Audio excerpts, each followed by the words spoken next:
Welcome back to the Elite Series. It is week 5. We have got the matchup between Method and Reason. The picks have been decided. We'll soon get that in visual for you. The teams are sort of going to get to pick those out. These are the teams that have lined up. They look menacing. There's a few extra smiles on that Reason team, but hopefully they'll get that win. They don't look a cheerful team, Method, maybe from. But they're not generally. The characters you have in that team, like Nils Jr., like we said, can be known to be a bit of a hot-headed individual. Same with Weber as well. So I don't think it's the happiest team of all time, but still skilled and hopefully can step up to that. I sound like a bit of a fan, but it's just because I used to play with all these guys when I was playing like 5-6 years ago, and I'm hoping we can see them kind of step up and show us their experience and their pedigree today. Of course. So what map do you reckon that Method will be looking for in this? Like before, we were saying like we've got like mercenaries coming in for previous teams we analysed today, but right now we've actually got proper teams standing up, so they might be experimenting a bit more with some of the more exotic maps. Well, I know that's a bit of a weird thing to say, but we might see the likes of Mirage come out and something like a Nuke. We did see Train earlier, maybe a Cobblestone as well. I'm not expecting just to see the classic Inferno and maybe Cash. I want to see something a little bit more strategic, perhaps. Okay, well, let's have a look at those picks and what went down during the vetoing. Got Nils Jr. on the left. Oh, don't drop the coin. Don't drop the coin. Happened. That is the rule. Solid work, though. Yeah, he's recovered it well. It's difficult tossing a coin, isn't it? Well, we've all been there. A coin, you said, yeah? Depends how late it is, really. We're going to ban overpass. Have you porridge? Overpass. So we won't be seeing anything exotic so far. No. I think it's a possibility we could see a Cobblestone, though. That's something I would like to watch. You know, we haven't really seen much of that so far. Actually, Reason takes out Cash. What makes sense? I guess Method, probably on paper, got more skill and firepower available to them. Trying to get rid of Cash, perhaps. Inferno goes, that's interesting for me. Possibility of Cobblestone here, Henry. It's coming, I reckon it will. 2 out of 3 chance, there we go. Cobblestone. Mirage as well? Yes. There we are. There we go. I look at the players. They seem pretty happy about that. I think maybe that was just a comfortable seat they got to sit down on for a second. I think that was an example of one where the 2 teams know each other. They know what they're going to play. I think even when they were talking back in the players' room, I think they just agreed, like, we're going to play this, you know. You have 2 vetoes anyway, so I think this is fairly set as to who's going to play what. And with these 2 teams and where they are in the standings, it should really be a game of how well you perform on the map, not if the map particularly, favours you over the other team. Yeah, so because Method have got Cobble. Cobble's going to be our first map. We haven't seen it so far today in week 5. What are the things to look out for in Cobble? Cobblestone is a bit of a difficult one on the CT side especially. Like, obviously, a lot of teams like to focus towards the B side and the T side, holding that off and working out whether you want to have the AWP set up over there, rotating him around. It comes down to the crossfires, generally speaking, and a lot of top teams struggle with that concept on the CT side. Whether these guys can step up today and show us whether they're capable of holding off B rushes, for example, full executions, yet to be seen, but that's one of the most difficult parts of the map, holding off those B executions. You'll see a lot of those coming in. A lot of UK teams do rely on set smokes and set pieces across the board, so that's where the key interactions, I think, will be going down on that B-bomb site. Okay, and get your prediction, Thorin. Where are you seeing this one like? Yeah, I think this is an interesting one because I really do think this one can go both ways. I'm going to go ahead and say Method will finally cobble together a victory. Nice. Oh, beautiful. That's why he's the best. That is solid as stone. I'm going to go Method as well. You're going to go for? Method as well. Okay, 2 predictions, 2 methods there. Right, one of these teams could move up a place from the bottom 2 if they get this win. I'm going to throw over now to our casters, Pansy and Tom Beers. Are you saying Method as well for this one? Where does your heart lie? I need to know where your heart lies. It should be Method, but I have been drastically let down by this before. So I think the rose-tinted glasses that Henry's been looking through at, the old boys that might have some hope they're going to be shattered pretty soon. Okay. It's not always a lovely display, but they should do well. They should. The thing is, there's a bit of rivalry actually over on that desk, I know, because Tom was telling me earlier, Tom on the desk, he said there's only room for 1 Tom in this bit. That is true, wow. I heard. That is big talk. Biz, is that true? Oh, of course. Okay, that's fair enough. We'll fight to the death after this. But how are you seeing this one go? I'm going to go the opposite. I think Reason could take this. They look really good on Cobble. Last time we saw them versus Epsilon. And I think if they play the same way, I think they could take this series 2-0. Well, enjoy a Cobblestone map and have a great one. Yeah, I think this is it's a weird one, right? Neither of these teams have had a clean win yet. We've had, what, 2 draws, 2 losses for Method. Not great. 1 draw, 3 losses for Reason. But then again, Reason, they haven't had their 5th. They haven't had, Thomas is the additional. And he brings a lot of firepower. The guy actually has a lot of impact, so it's a bit of a shame we've seen them without him. And Method, their season so far has been atrocious. Considering they were tipped, you looked at that roster, you thought, there's potential. There's a lot there. There's all the classic names. They should have it down. They should have the basics down and then build up on it. we've seen some really dreary performances. So if there's any moment you feel pressure, if your method is you've got to beat Reason, simple as that. You're in a situation where you need a victory under your belt, a clear 2-0 ideally, and you're against a team that you should be beating. So there's a lot of pressure on these guys here. Yeah, the other thing to mention is if you look at the teams they've already played, this is where things should get easier, if anything. Like Reason, I would say, have played the 3 toughest teams in the tournament, or without a doubt, the 3 toughest teams. 2 of them have already been played by Method as well. So it's not like they should have an easier road from here on out. The problem is they have to win now. It's not really like, okay, a 1-1 will do, where either of these teams can sort of go, yeah, no, at least we got a point. It doesn't really matter. They're both right at the bottom of the board. So here it is. It's sort of win it or you're probably done already. Yeah, I've got to say, Weber's got a lovely look to his name there. Just nice and edgy. Looks like a MySpace profile. Good stuff, Weber. But Pulse and the Reason boys up on the T side. CT side, of course, going to be Reason. And it's Cinder to go have a little look here. Could get swung on by Pulse if he's not too careful. He gets baited in by Niels, but so far, Method taking their time. You can already see Yenko working his way back over towards B. Just kind of through the halls, taking his time. No real rush here at this point. Yeah, just straight out patience at the moment. No real information gained from either side. Cinder is probably going to be the first point of contact, although there is a little bit of pressure coming in towards drop. Cray is going to be waiting there at the moment. It was Cinder who was playing drop a lot in the game that they actually won versus Epsilon, so maybe it's just for the pistol. We'll just have to wait and see. Thomas is going to be falling back already, looking to try and take the initial shots. Grabs a couple as well, and he's just taken 3 out of this round already. The 2 remaining players have to try and retrieve that bomb. Neil eventually gets himself the kill, and actually doing quite a bit of damage in the meantime. However, it's all onto him. Versus 3 actually takes the first. Has to be careful though. Cray looking to try and sneak him from behind. Doesn't have much health, so has to find this kill quickly. And somehow he's just surviving on 4 HP at the moment. However, he still has 66 of his own. This pistol is vile to watch.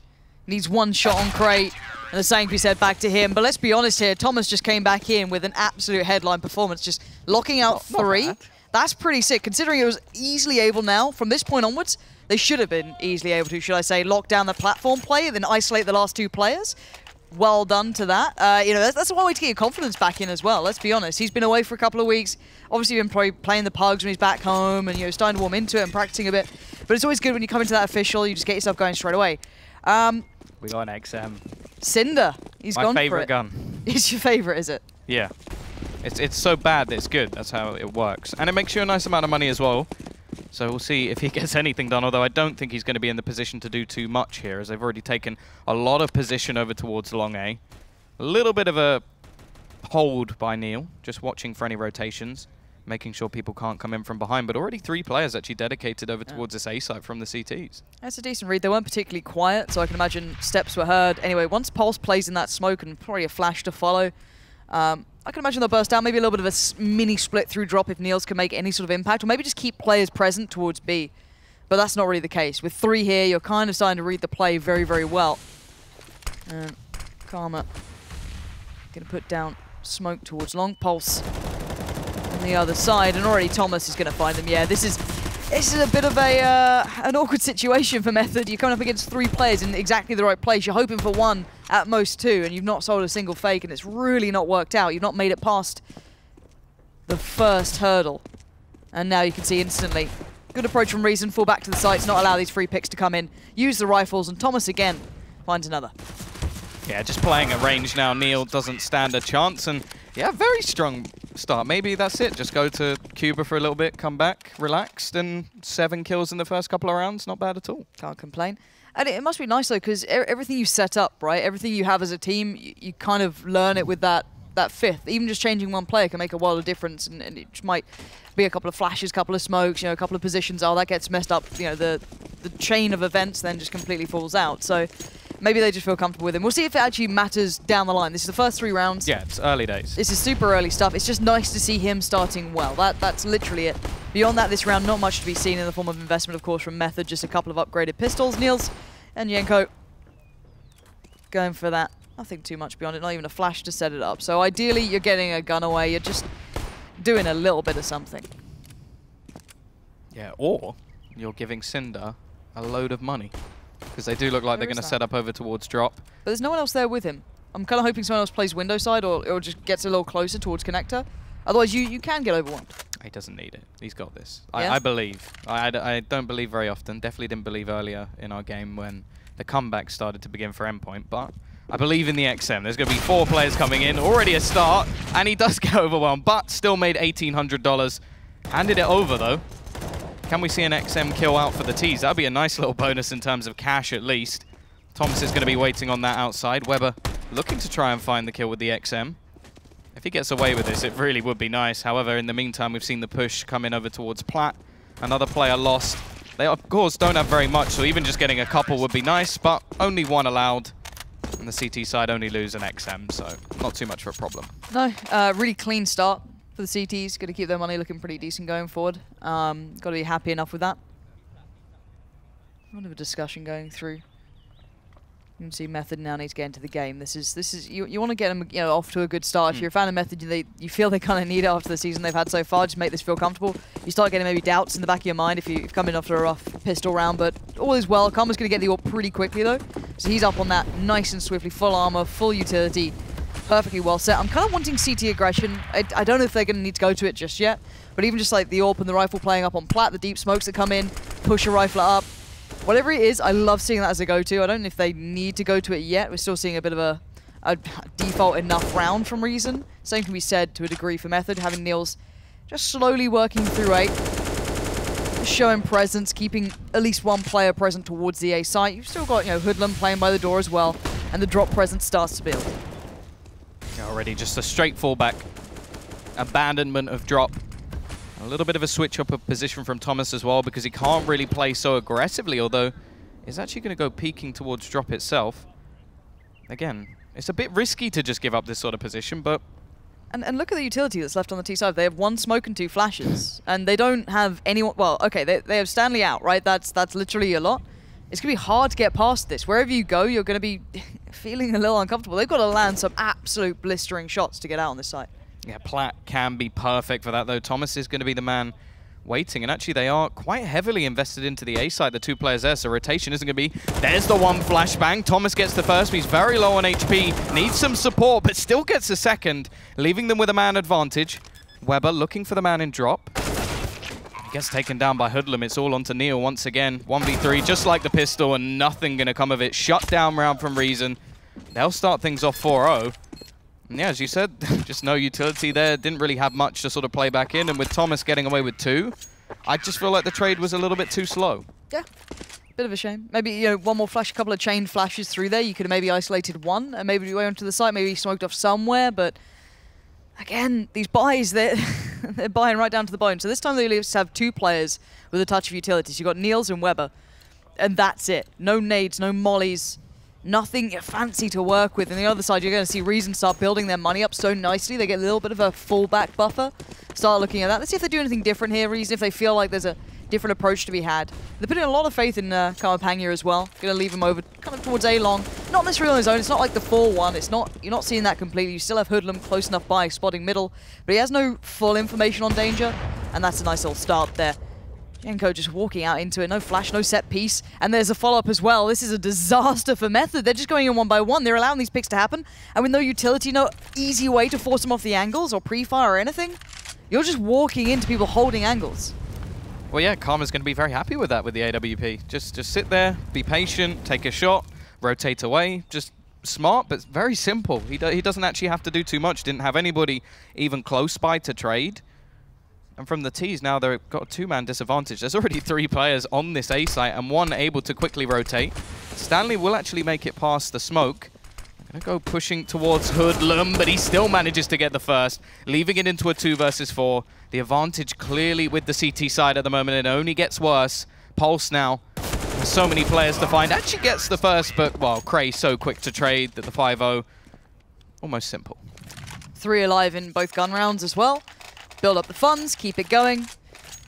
And again, Method need to just take that moment and just take a second to get everything they need. Because otherwise you're going to be in these situations, losing out to those early picks. A little bit of a lighter investment, and I'm more than happy to see that. A couple of flashes, a touch, nothing too much. They're kind of leaving around 3K, so they should have that nice buy when they can finally afford it. but they're just not getting kills on the board. They're not getting enough beside them to actually warrant them getting into the game. Hopefully they can overwhelm here. Csgo going to take matters into his own hands and gets his head taken off, but Pulse at least pushes in, finds one, finds another. Thomas finally falls. We're going to see B under pressure. Through on Connector as well. Nice work from Hoodlum to keep that in mind. But the last two players have a bit of a threat to them, are going to work out towards Plat. That's Niels, there's going to be Weber, the classics, and Pulse is the one to save them. Yeah, Pulse coming in through drop, and this is the best round we've seen so far from Method, and it's with those pistols. Pulse already getting himself 3 kills, has the AK-47 in hand. Hoodlum hoping that somebody will peek into the angle, has a Molotov to clear certain angles, but there's nobody there at the moment. It's still going to be that man in drop of Pulse with that AK-47 who's the one, but Hoodlum gets him and a second as well. Neil doesn't have any armor. Actually going to throw out a flash to try and catch him out, but he's just rotated away at the moment, gone all the way around the back. Very smart from Neil. Gives away his position, however, but the bomb is ticking pretty fast, and actually Hoodlum's just going to try and defuse this flat out. Neil missing all of the shots. He doesn't know he's still there. It doesn't get any worse now for Method. At least they built up some cash, but at the same time, Hoodlum 4 kills and a cheeky little defuse at the end.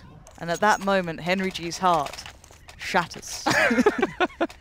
I say it like he has personal investment. He absolutely doesn't. It's just, oh man, those moments you hate to see it, don't you? It was only a pistol round. I am a little bit confused with why they didn't invest a bit more. Because when you have max loss bonus 2,900 still left, you sort of think... You've been completely battered by having no utility before. So, fine, just go for it for now. They got the best of that situation, to be fair. Being able to get it to that close point was actually impressive. Now this is where the game might begin for me. Now we see the utility takes. Now you see them isolating positions on long. Maybe it's going to be Jenko again working up there. It might be Niels this time. It is Niels. He's just soloing up towards A long. But it's nice. It's keeping them guessing. The CTs don't have that full read into it. You can see Cray already starting to float back through towards Connector. As again, they start to build towards drop. This is lovely from Method. This is the play I want to see. A little bit smarter, a little bit more switched on. And right now, Niels is selling an absolute brilliant bit of presence as they hide the sound of the drop as best they can. There's just 2 players will be locking this down, Thomas being one, and Cinder the other. And Stanley looking for the first opportunity. They do have some step towards full drop control if they can get that E-box side and maybe a bit towards window, playing to Connector. But so much pressure on these 2. Yeah, this one hell of a gamble from the CT side. Based on the footsteps of one man, Thomas going to be peeking out, does win the first duel, and there's no option for a trade. So once again, they've started things strong, but they haven't spotted too much out. Thomas again, and he's going to drop the bomb over towards Plat. There's only 30 seconds left. This should be the rotation. Niels has got to try and hold some of those players back. And they still have to retrieve that bomb, and, well, Thomas is doing an absolutely perfect job, just wasting as much time as possible. Cray's going to win the duel as well, and now Weber, 15 seconds left, not going to happen. What started off as such a strong position is stopped by Thomas and his M4. Just frustrating, I can imagine, but I'm hoping there's a timeout coming in for Method soon just to get their heads in the right place, because they are getting absolutely broken down here. And Thomas's 1v2 is nice, but it was 2 individual 1v1s. He was able to get the first. Great aim, don't get me wrong. He's doing really well. But they're not flashing him out. They're not going to molly stairs. They're not going through the steps that I maybe feel they have to go to. Maybe Method had come in with a mentality they don't need to do it, and that is a huge error right now. They need to kind of slow things down, and I kind of want to see what's happening on the other side. If we could have a little look at Neil, see if he's looking calm or, well, he's not looking all that vocal, considering he's, you know, in-game leader. Yeah, considering this is attack. There we go. He said a word. I'm trying to see who it is talking. Yeah, not much being said. It's actually, yeah, it's Weber. It is Weber. Weber's having all of the voice of the team, but hopefully that means they're actually going to be sorting something out for the next round, because thus far it has just been, even when they have a huge advantage, just decimation. That Thomas sort of double kill there, if there's 2 players there, he doesn't get it. Like, you'd have to hope. Unless he's, you know, you might see an AWPer do it there. You might see maybe able to do that, get away with that. You don't often see just a solo rifle, no support, no, you know, he wasn't flashed in by anyone. He was, you know, literally it was quite aggressive peek as well. So yep, normally you get punished for that.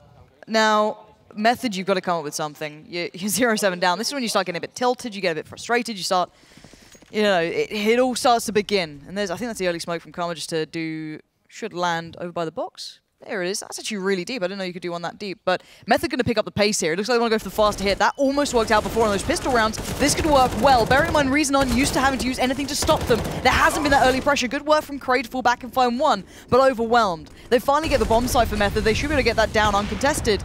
Thomas escapes through the smoke. And this retake looks near on impossible. It's very hard when you've got so much utility, so many mollies, so much time to be bought. Nice approach from Method. Good switch up of timing. This should keep Reason humble for now. Yeah, this is where really you want them to be keeping their weapons. Hoodlum actually going to go flashing through. The rest of his team have backed off, so I'm not really sure what's going on there. Just decides to individually try and take a 1v4 as his teammates have already left. So maybe a little bit of confusion there at least.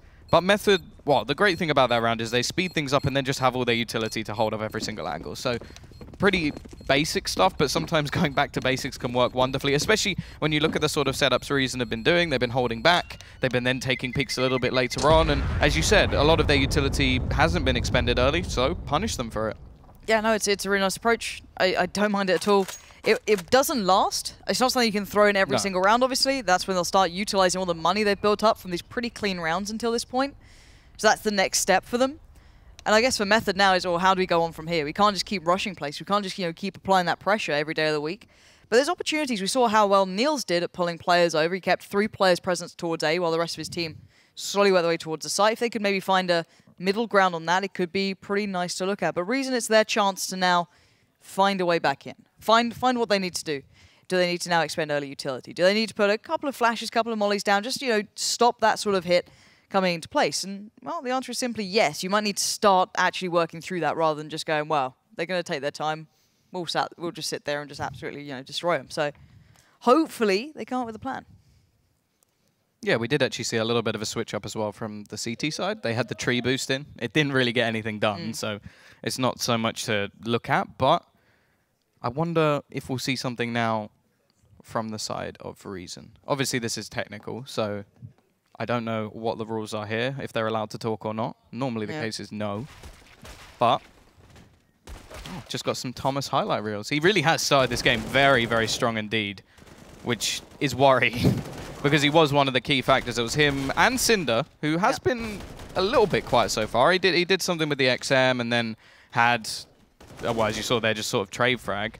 Pulse as well had a massive round other than this, which was a little bit unfortunate, but that ended up being Neil in that sort of 1 versus 1 scenario. And yeah, other than that one quick round, we haven't seen a lot. I think they could feel a little bit hard done by after that sort of defusal situation, which could have kick-started them a little bit earlier on. But the important thing is they did actually take a tactical pause, and they've gone, okay, let's slow things. Well, their tactic was to speed things up, but the idea of it was to slow things down, not give all the momentum over to Reason, and yeah, they've got themselves around. The question is now, can they do anything with it? Can they now start the half and get themselves maybe back to even like sort of an even scoreline or like 8-7? That would be the dream. Or can they at least make it respectable enough that they go onto their CT side and it's possible? Well, true to trend, we know that UK CS seems to lack one of the 2 halves more often than not. T side seemed pretty solid. It's a CT side, but this is a good display. Again, if your Method, this was meant to be you coming into your stride. This was meant to be the easier section of games, but seems the man on the screen right there, Thomas, has started to just chuck spanners into the works, make it a little bit more difficult. There's still a couple of technical problems just being worked down, but the one benefit, I guess, for Reason as well, all the rounds they've won so far have been pretty clean. I think minimum 3 alive in the vast majority of them, even the gun rounds. So their money's going to be sitting pretty solid overall. As you can see, the admin's just working away on some bits and pieces. I think the issue was with Reason at some point. And yeah, Niels is another factor I want to talk about. This guy, you need him to get fragging as well. In-game leader, short. There's always a pinch of salt when you say it, that they need to get fragged if they're an in-game leader, but it was last week, I think, when we casted, well, I casted their game, and he dropped off so badly. 4 kills, something like that was all he got, and it's just simply not enough. So he needs to, find a bit of form for himself here. An incredibly talented player. He's been through this for a number of years. It's not like he's new to these stages, so we know he's there for it. Just need to see it actually delivered on stage. Hopefully that'll help out. But yeah, so far, good display from Reason. Yeah, well, especially when talking about this team just in general, like even just looking at more recent like local lands at least, they've been winning pretty much all of them. So the fact that they have come in here and started so slow is really worrying for them, because I think if you go into this sort of tournament and you look at who you're going to be thinking is the sort of UK team to push for that top 4, okay, you're still looking at the Team Envious Academy, who have, I still think, have impressed far more than anybody would have expected. The fact they haven't actually dropped a map so far is incredible. Yeah. But then you look at some of the other teams like, well, Epsilon, we were thinking they were going to be up there. Prophecy was a little bit of an unknown. Ooh, Cinder's going straight back to it. I like it. He's actually brought the XM into the buy round now. How much money does he have? Can we just check that out real quick? Well, when we get a sec. Still, bit of a middle hit coming through. Hoodlum's going to see this. Needs to be a little careful. He can go overwhelmed. Good use of the molly, but already the punishment comes out. Stanley and Webb are going to be on to punish the CT side pretty swiftly. Thomas, though, good read, good position. Finds one. Looks for the push as well. Niels is going to be there, but the bomb's stuck in a bit of an awkward predicament. Can't get past Thomas. He's the man who will not be moved. And, oh, you're only praying for Cray to hit that shot. Look how low these players are as well. Niels, 8. Pulse, 31. Spots out the first. That's Niels gone. It's down to a 1v1. Pulse playing on the site, using what he has. A flash goes through, but no, Cray's going to find the angle, but does he expect it? Ooh. And he can't adjust. It's Pulse there in the end to get on the board, and that was pretty sporadic. A little bit, you know, bit of mayhem thrown in there, but it worked out. Yeah, taking the straight-up aim fight at the end when you have lower HP, the surprise factor, I guess, rather than waiting on the site to die. And now things get a little bit more interesting for the CT side. Looking like they're actually not going to buy into this one. Going to save their money and just go back in. And when you have a round buffer like they do at the moment, totally understandable.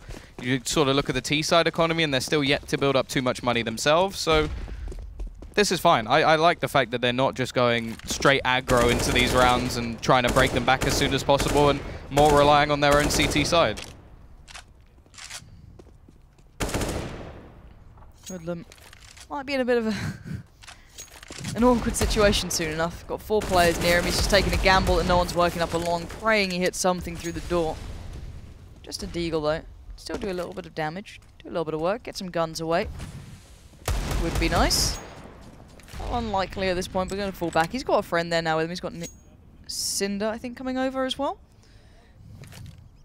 And we'll just see if Reason can get enough players to the right place to maybe do a little bit of work. But with everything that Method have left, there should be a clean run. Yeah, I like the gamble rotation, though. Just spotting out a little bit over towards this A sign. They've just decided, okay, let's send 3, even a 4th player starting to rotate over, mainly because of what Cray can see at the moment. There's nothing there. It's down to 45 seconds, not a single push towards Plat. Can almost guarantee they're going to be hitting this A site, and some very good positions at the moment from the CT side. However, Genko will be there to start things off. Will they expect the crossfire on the site, though? It's a little bit cheeky. Both players up close. The nades are going to be in to do some damage, but they're still here. Cinder manages to get one, can't do anything else. And now, well, the bomb should be planted comfortably with no CT players anywhere near. That was really nice use of nades, just to clear out the corners then, not taking too much of a risk. They did, what, lose 1 player to that, but yeah, that's fine. 4 alive is lovely. If they can keep that, we'll be singing. Cray, trying to find something in the middle. Just going to look for some exits here.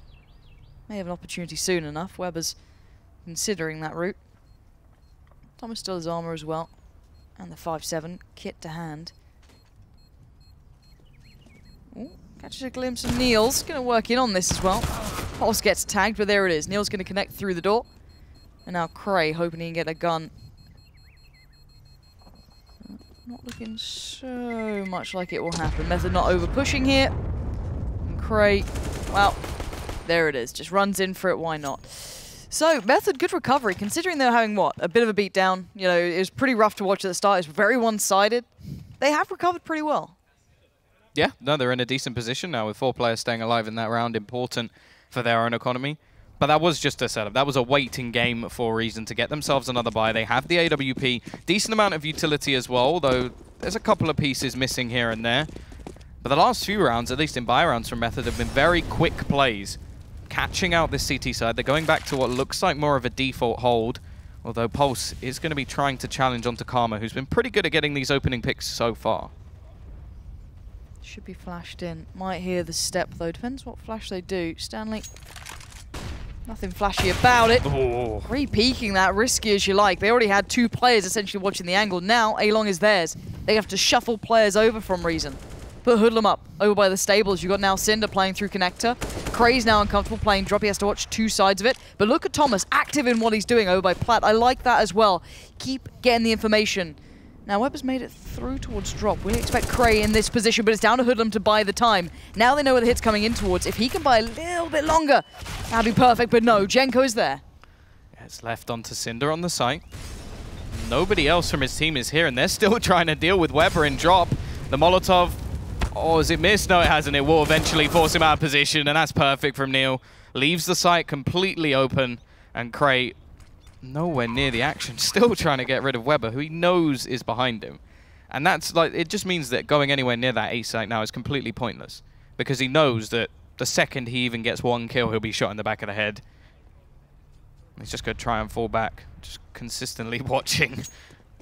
For Weber, is probably going to be able to get away with this, unless Weber actually peeks at the exact right time, but nice still jump up, spots him out, and there's no one else near him at all. They do need to start finding an answer to this A hit. And now the problem is the momentum will swing to Method, where if you want to start countering A, well, what happens if they go for a B rush next round? They've got the money, they can go for something like that if they don't lose too many players here. Why not just try and switch something up, go for something a little bit, cheekier? But Reason starting to dwindle, their money certainly not looking as phenomenal as it once did, down to about 3K, 3.5 around that. So could be going for a stack here, but it looks like Weber's incredibly vocal. We were told that Niels is in-game leading, but vast majority, it looks like Weber's having a good old chat. Yeah, look, maybe he's taking the role. Things haven't been going very well, so why not? Why not? Switch it up. The Virtus Pro way, right? Things don't work. We get new in-game leader every time, although Taz has told us in interviews he is the best, so.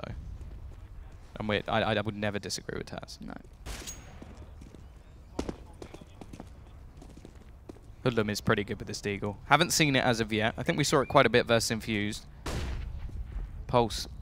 Just going to be peeking around, and Karma with the Zeus. Maybe a little bit of tilt coming in now, and actually gets another with the AK, so doing a decent amount of damage. They still have a rifle in play, but 3 quick kills in succession out from this T side. Leaves it on to just 2. Now Cinder's normally good for 1 with his CZ, and will be able to do that. Neil just round the corner. Will he run out of bullets? Yes, he will, and Neil gets a freebie kill. But now Kray, 1v2 again. He lost the last one, and this time Weber has a whole lot more health. Nice position from Weber too. He can hold such a deep angle on this. I doubt Kray will peek at first. No, and there it is. Signed, sealed, and delivered. Weber is there, and Method are pretty much back in the game. It's quite simple, quite easy go-to hit. Take over A-Long. This was nice from Kamapanga, but it's a bit of a quirky round. It's not like you can sustain those things. It doesn't really make a big difference in the long run. But overall, the 3 to 4 players who end up hitting A has been working out so nicely for Method. We've seen Weber's kind of slowly playing through drop, been a bit of a nuisance, being a bit of a lurker. And he normally swings round, once they kind of, I guess, put Genko back over as well. They clear out the halls together, but they could switch this up. They could go for something different, but again, quite quick into the pace. But this time, Reason going to put 3 players here. So a difference already. Hoodlum going to find 1, but then falls. It's Thomas who's the danger man now. Yeah, he's completely rotated. The problem is Genko is now just feeling out over towards this B site. Kray actually going to win the battle, so that's going to stump any sort of push over towards this B site at the moment. Man advantage as well for the CT side, something they haven't had in a while, and it means that they can sort of split their defense, relying heavily on Kray on B, but he has support as well from drop. Cinder yet to have that same sort of performance we saw in this drop room previously. But that'll be a pretty good time to start. It is actually going to be the push out onto Platt. They still have a minute to play with, so they don't actually have to dedicate themselves anywhere as of yet, although they have gathered up as a 3-man core to try and take B. Kray, as much as Cinder is relatively close, he can't really play off him much. Now he's going to fall back, give up the site a little bit, but at least call for support. Spots out at least 1 then by the box, seen another cross, and it's Cinder to support eventually. Comes in through drop, and he does what he needs. Neil's looking for the first man to show for him, but he's down to 35 seconds, and it's him and Stanley this time. No Weber beside him, so already Stanley looking for options. Kray's on the other side. First man to get past, and Niels needs to find something soon. They've got 20 seconds odd. They need to get towards the site. Boost comes in towards tree. I like it. Oh, Christ. No, I don't. I lied. Maybe they're going to hear this. Maybe not. Oh, Pangy goes down 10 seconds now. They need to look towards this bomb plant. There's no way they're going to get all the players. And how is he allowed to almost get away with that? And there it is. Done. Cray's had enough. Plays it well, but that could have gone pretty poorly, actually, in the end. Not shutting that down straight away was a little interesting. Well, I have no... If Cray goes down there, I am almost certain the Method win that round. Like, just the fact that he manages to get two... A little bit lucky he doesn't get sprayed down by the first person, but the second one, it's almost a straight-up dedication to getting that bomb down at that point. Yep. However, it's straight back on the buy for Method, so they still have a chance to actually make this a reasonable half. Can we see how Genko's doing so far? If we can have a little look at tab when you get a sec, Mr. Observer, that'd be lovely when the game takes a break for a second, because I think he's been pretty quiet.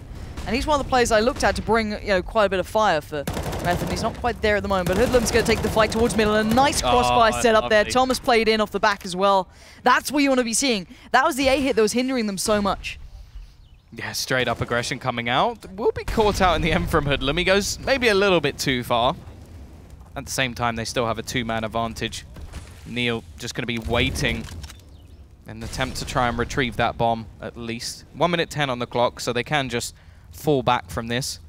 He has support from his teammate, making sure there's nobody in from behind.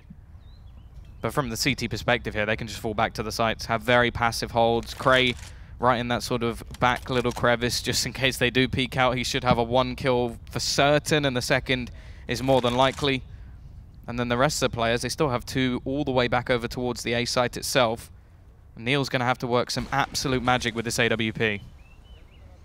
Oh, him and Weber have been pretty solid so far. Not going to get past Kamapanya, though. Lands it towards Weber and leaves Niels very much alone. 30 seconds and not much of a chance in hell at this one. And I think he knows it too. Might look for another option to have a quick crack at it. Otherwise, it's keep hold of the AWP and look towards the next round. Yeah, I think that's fair enough. Not really much of a chance to get back into this one. The money for them is not great after just losing the previous round. And you are right, Genko 2 and 12 at the moment, so right down the bottom of that scoreboard. A little surprising. I've seen the guy play, certainly very, very capable. Just not seeing it here right now. Otherwise, first one in a while that's gone cleanly on the board.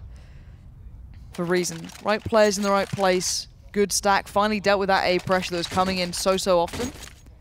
Now what's the response from Method? Back and forth we go. What do? Do they go back to the same A hit? Do they just feel, all right, we can just work on it better, get better trades, we'll be fine? Or do they try something different? Do they try and go for that quick B hit maybe? Looks like a bit of an A so far, but we'll see if that continues. Yeah, I definitely think in the slower rounds at least, it just leaves reason to take the initiative, and that doesn't look like something they want to be doing. So speed it up straight through, and it's more of a gamble over towards this B side. There's only one man. It's Karma with the AWP. Spots them out, takes a first, actually goes for the repeat, and once again, he's taken down because of it. He needed to hold the line a little bit more. The rotation will be coming in, but look at the flank from Weber as well. Great utility. He's well positioned. He's sat behind, makes his way out. They should know he's here. He's actually going to sneak in behind Cray. This should be a freebie kill, but he actually just waits, turns back around. That's a first. Looks to try and help his teammates, and there's only Hoodlum right below him. Although they haven't actually spotted him out, but now he shoots. That's it done. And Cray has to come back into a 1v3. Weber with a massive play in this round and eventually finished by Neil. What are some of these rounds, Tom? What is going on this game? It's not a pretty affair. I think we got a little treated in our first game. We got a nice close one for the second, even though I guess you'd argue that Envy against Excel shouldn't have been as close as it looked. Train was actually pretty exciting. And then you come to this and you think, some of these rounds we're watching are just... I don't know how Weber gets away with that sort of thing. I really, really don't get it. But he does. He seems to manage it. He seems to make it work. See them discussing into that second half now. See what they can bring on that CT side. Something that we've seen escape a couple of the UK teams. Not quite as stable, get overrun. Rotates aren't quite there. Just little pieces missing. I hope we see more from the bit of a duo of Niels and Weber starting to form. Yeah, it's not necessarily the players you'd be expecting, like the more experienced of them, which maybe that plays to the fact they are on a stage at the moment, but that's just sort of clutching at straws, really, because you do expect, definitely some of the players to step up alongside them. I think Genko with 2 kills is just not enough, because you look at the rest of the board, it's like, okay, it's not bad. Fine, yeah. Everybody else, and you have that one player that's just further behind at the moment. That's the difference. You've had Cray with a decent performance. Thomas in the early rounds was having huge amounts of impact. So Now we have to see somebody else step up. Either way, onto that CT side. Bit of utility for Hoodlum. Actually, every single player buying a decoy, so this may just be a cheeky little decoy strat. The best of strats always come with decoys involved. But they're still just going to go straight running out towards this B side. There's 3 players in drop, however, so Csgo, all he has to do is buy time for the rest of these players to rotate in. And already, he's going to be finding one, but eventually gets taken down. Got a lot of opportunities there. However, it may not matter. They still have a man advantage over on that CT side, and it will come down to just Cray. He's going to try and bait them in. Use the bomb plant. They know exactly where he is. Shouldn't have a chance here, but still manages to find himself one. Got to be careful, though, because there's a second player on the flank. Will he expect Weber? The chances are no. Now, he's got loads of time to play with. The problem is that may almost force him into a false sense of security that he could push in from behind. He's waiting patiently, hoping that Weber will be the one to make the mistake. Very unlikely that he knows he's here. At the same time, it's still possible that he's going to try and go rotating back over. Now, Neil should know there's no way that he could have gone back towards that A site, so it's pretty much just a game of cat and mouse. No, Neil's just worried about drop. He could have slow walked in towards drop, and that's pretty much all he could have done. The problem is now Cray's going to feel that maybe B-long's clear. Yeah. Going to plant opening for it. Weber could just walk to this as well. Cray has a chance for one shot, essentially, and he's not looking the right way for it. As soon as you get the attention towards door, you see the hit from Weber. Nicely played out. Good patience shown from Method. Something I expect of their caliber, something I expect these guys to be going through. This is one of the teams that everyone put a lot of weight towards at the start of this season, you know, looking at them to either top out of the table to do well, but we are starting to see a little bit more from them. I'll give them that. They are starting to show us a little bit more of that competitive nature that we expect, but again, good start here more than anything. And I like the idea behind the decoys. It does cover up the steps a fair amount. Don't know how many people are in drop, or if anyone's dropped at all. It's very, very hard to hear, but still. Good beginnings for Method. Maybe chance to build into this and get a solid win. Yeah, and again, it's the 2 experienced players at the end, just waiting patiently. Now, in this round, as clean as possible. That's the idea. They've got lots of UMPs, so they're going to try and farm up as much cash as they can. The T side have invested only into pistols, no armor behind it, because they want those AKs in the next round. And this is all about a little bit of damage getting a bomb plant. That would be ideal for Reason. Anything more, and, well, Method, you'd have to wonder if they've made mistakes. Csgo not getting absolutely destroyed by Thomas, and thankfully Niels is there, and all the attention drawn towards door. He gets away with murder there, finding 2 for free, but Cray will finally punish, but it's just Cray left alive and no more to be seen. But Csgo is having one of those games where nothing hits, nothing works, and you just feel awful about it as well. You almost feel bad for him, but it is what it is. Clearly not into it. Niels there. Definitely pulling his weight. We didn't see much of that last week, and I think he's aware of it. Obviously, you notice yourself when you're not having good games, so good to see him just putting up numbers more than anything. And we got 3 kills for Yanko right now. So hard not to say Yanko. Jesus Christ. What can you do? But buy time to a degree, at least. Method, UMP's up. Famous as well for Pulse. 1 kit on towards Weber with the AWP. And look at this play from Reason. I forgot how slow their T-sides can be. When they go on the buys, they play incredibly slow games, but maybe that'll change here. Thomas, maybe the change-up being what he can bring, a little bit more of entry power coming through. Weber says no, at least the AWP gonna ring true this time, and Cray's gonna back instantly from that. Yeah, important opening as well. Shut Thomas down early. We saw in the previous half when he got rolling, it was a scary thing over towards that B side. In fact, a lot of the time we then saw a switch up to more A-heavy executes from Method, just because, okay, let's just avoid him. Not a good idea to go anywhere near that. And the T's are going to do somewhat similar after spotting that AWP. Try and take themselves some drop control. The bomb's still down towards that B side at the moment, but they can still look to split towards the A site, and that's where 2 of their players are currently waiting in the form of Hoodlum and Karma. Slow walking around at the moment with that 1 smoke on Karma Panya. They can smoke out door and try and make the hit count, but they might need to go a little further ahead and just go ahead of the other 2 players, joining them from that B side of things, just because they're running quite low on time. And as much as Csgo hasn't been exactly doing much in the way of putting up numbers, he should be able to at least get information and trade on this, or do something. 20 seconds now, Reason are running out of time, and Csgo's going to find them in the most awkward moment possible for them. Nowhere to run, nowhere to hide, and Cinder breakthrough, sure, but still, time to go 10 seconds. It's vital, and Csgo delivers when it matters. Cinder, he knows he's screwed in this. He gets 3, sure, but now with 5 seconds left, no chance of a bomb plant. Bear in mind, Stanley's a mile away. Oh, look at where Weber is as well. Takes him down right at the end, or it's Stanley, sorry. So no money is going to be carried over. And that was a massive round from Yenko. UMP, I've just done it now, Jenko. A massive round there as he just manages to clean up 3 players, make himself some extra money. Now the T side again, they're going to be back to pistols. Cinder doesn't have a choice but to full eco here, only $900 in his bank account. And Method, they're looking like they're starting this CT side at least very strong. Glad to see this from Method. As soon as you say that, of course, Jenko just gets dinked. Solid. It's like, well, I had a good round before. Welcome back to obscurity. Got a rifle again, that's the problem. That's it. You're right. It attracts those bullets. Cray walking through, but I'm hoping we see more from Reason. This could be a good game. If they can actually step up on this T side as well, maybe we'll have something. But for now, it's Method putting on a bit of a class for us, showing that maybe those first couple of weeks were a little, uncomfortable, a little awkward. They had to play some very tough teams, bearing in mind. And the first 7 rounds of this match. They have been put through their paces. But then you have to look at it on the other side and say, okay, now they've won, what, 9 of the last 11, so it's not going too bad for them at all. And in terms of momentum, that's massive, because this game has gone in streaks at the moment. It hasn't been just backwards and forwards rounds. Stanley, simple stuff, takes the head off of 3 and leaves just Cray left to try and sneak around. Does actually manage to take down Jenko. Of course it would be him and nobody else. You just hate your own life, that's don't what it you? is. It's like, why? Why are you here, Cray? Why have you killed me? Why does Niels miss that shot? Please. There it is. Niels lands it in the end. He's perfectly fine. I feel like I'm flaming Neil a lot here, and I'm not. It's just like, after seeing him have a game with like 4 kills. It literally was. It was just like last week. It was just such a bad performance. Like, oh no.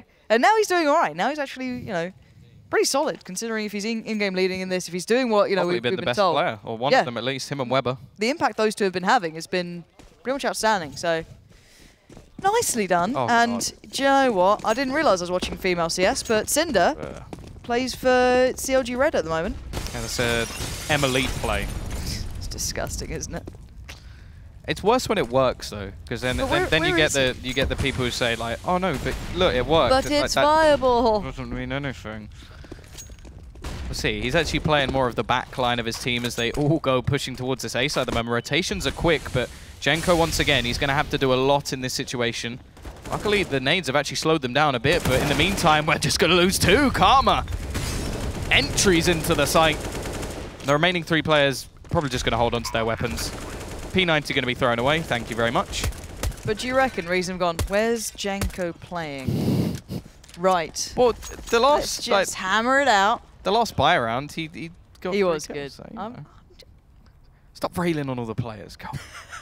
Leave him alone. How is he doing scoreboard-wise, actually? I haven't seen him in a while. So he did decide to get a couple of kills, didn't he? 7 or 8? He's 6. So he's had 3 that one round, pretty much. The thing is, right, the reason, like, when Niels doesn't frag, it's not that surprising because he's meant to be doing more of a cerebral player, more of maybe a support role.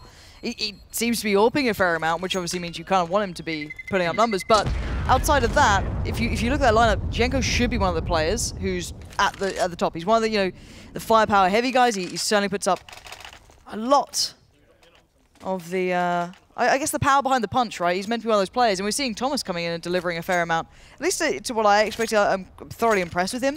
And a man who goes a little unnoticed, I guess, is Pulse. He's been doing really, really well over for Method too. So again, we'll see how this one unfolds now. As we're at 10-10, both teams have decent money. Double up on the CT side. Niels and Weber on that.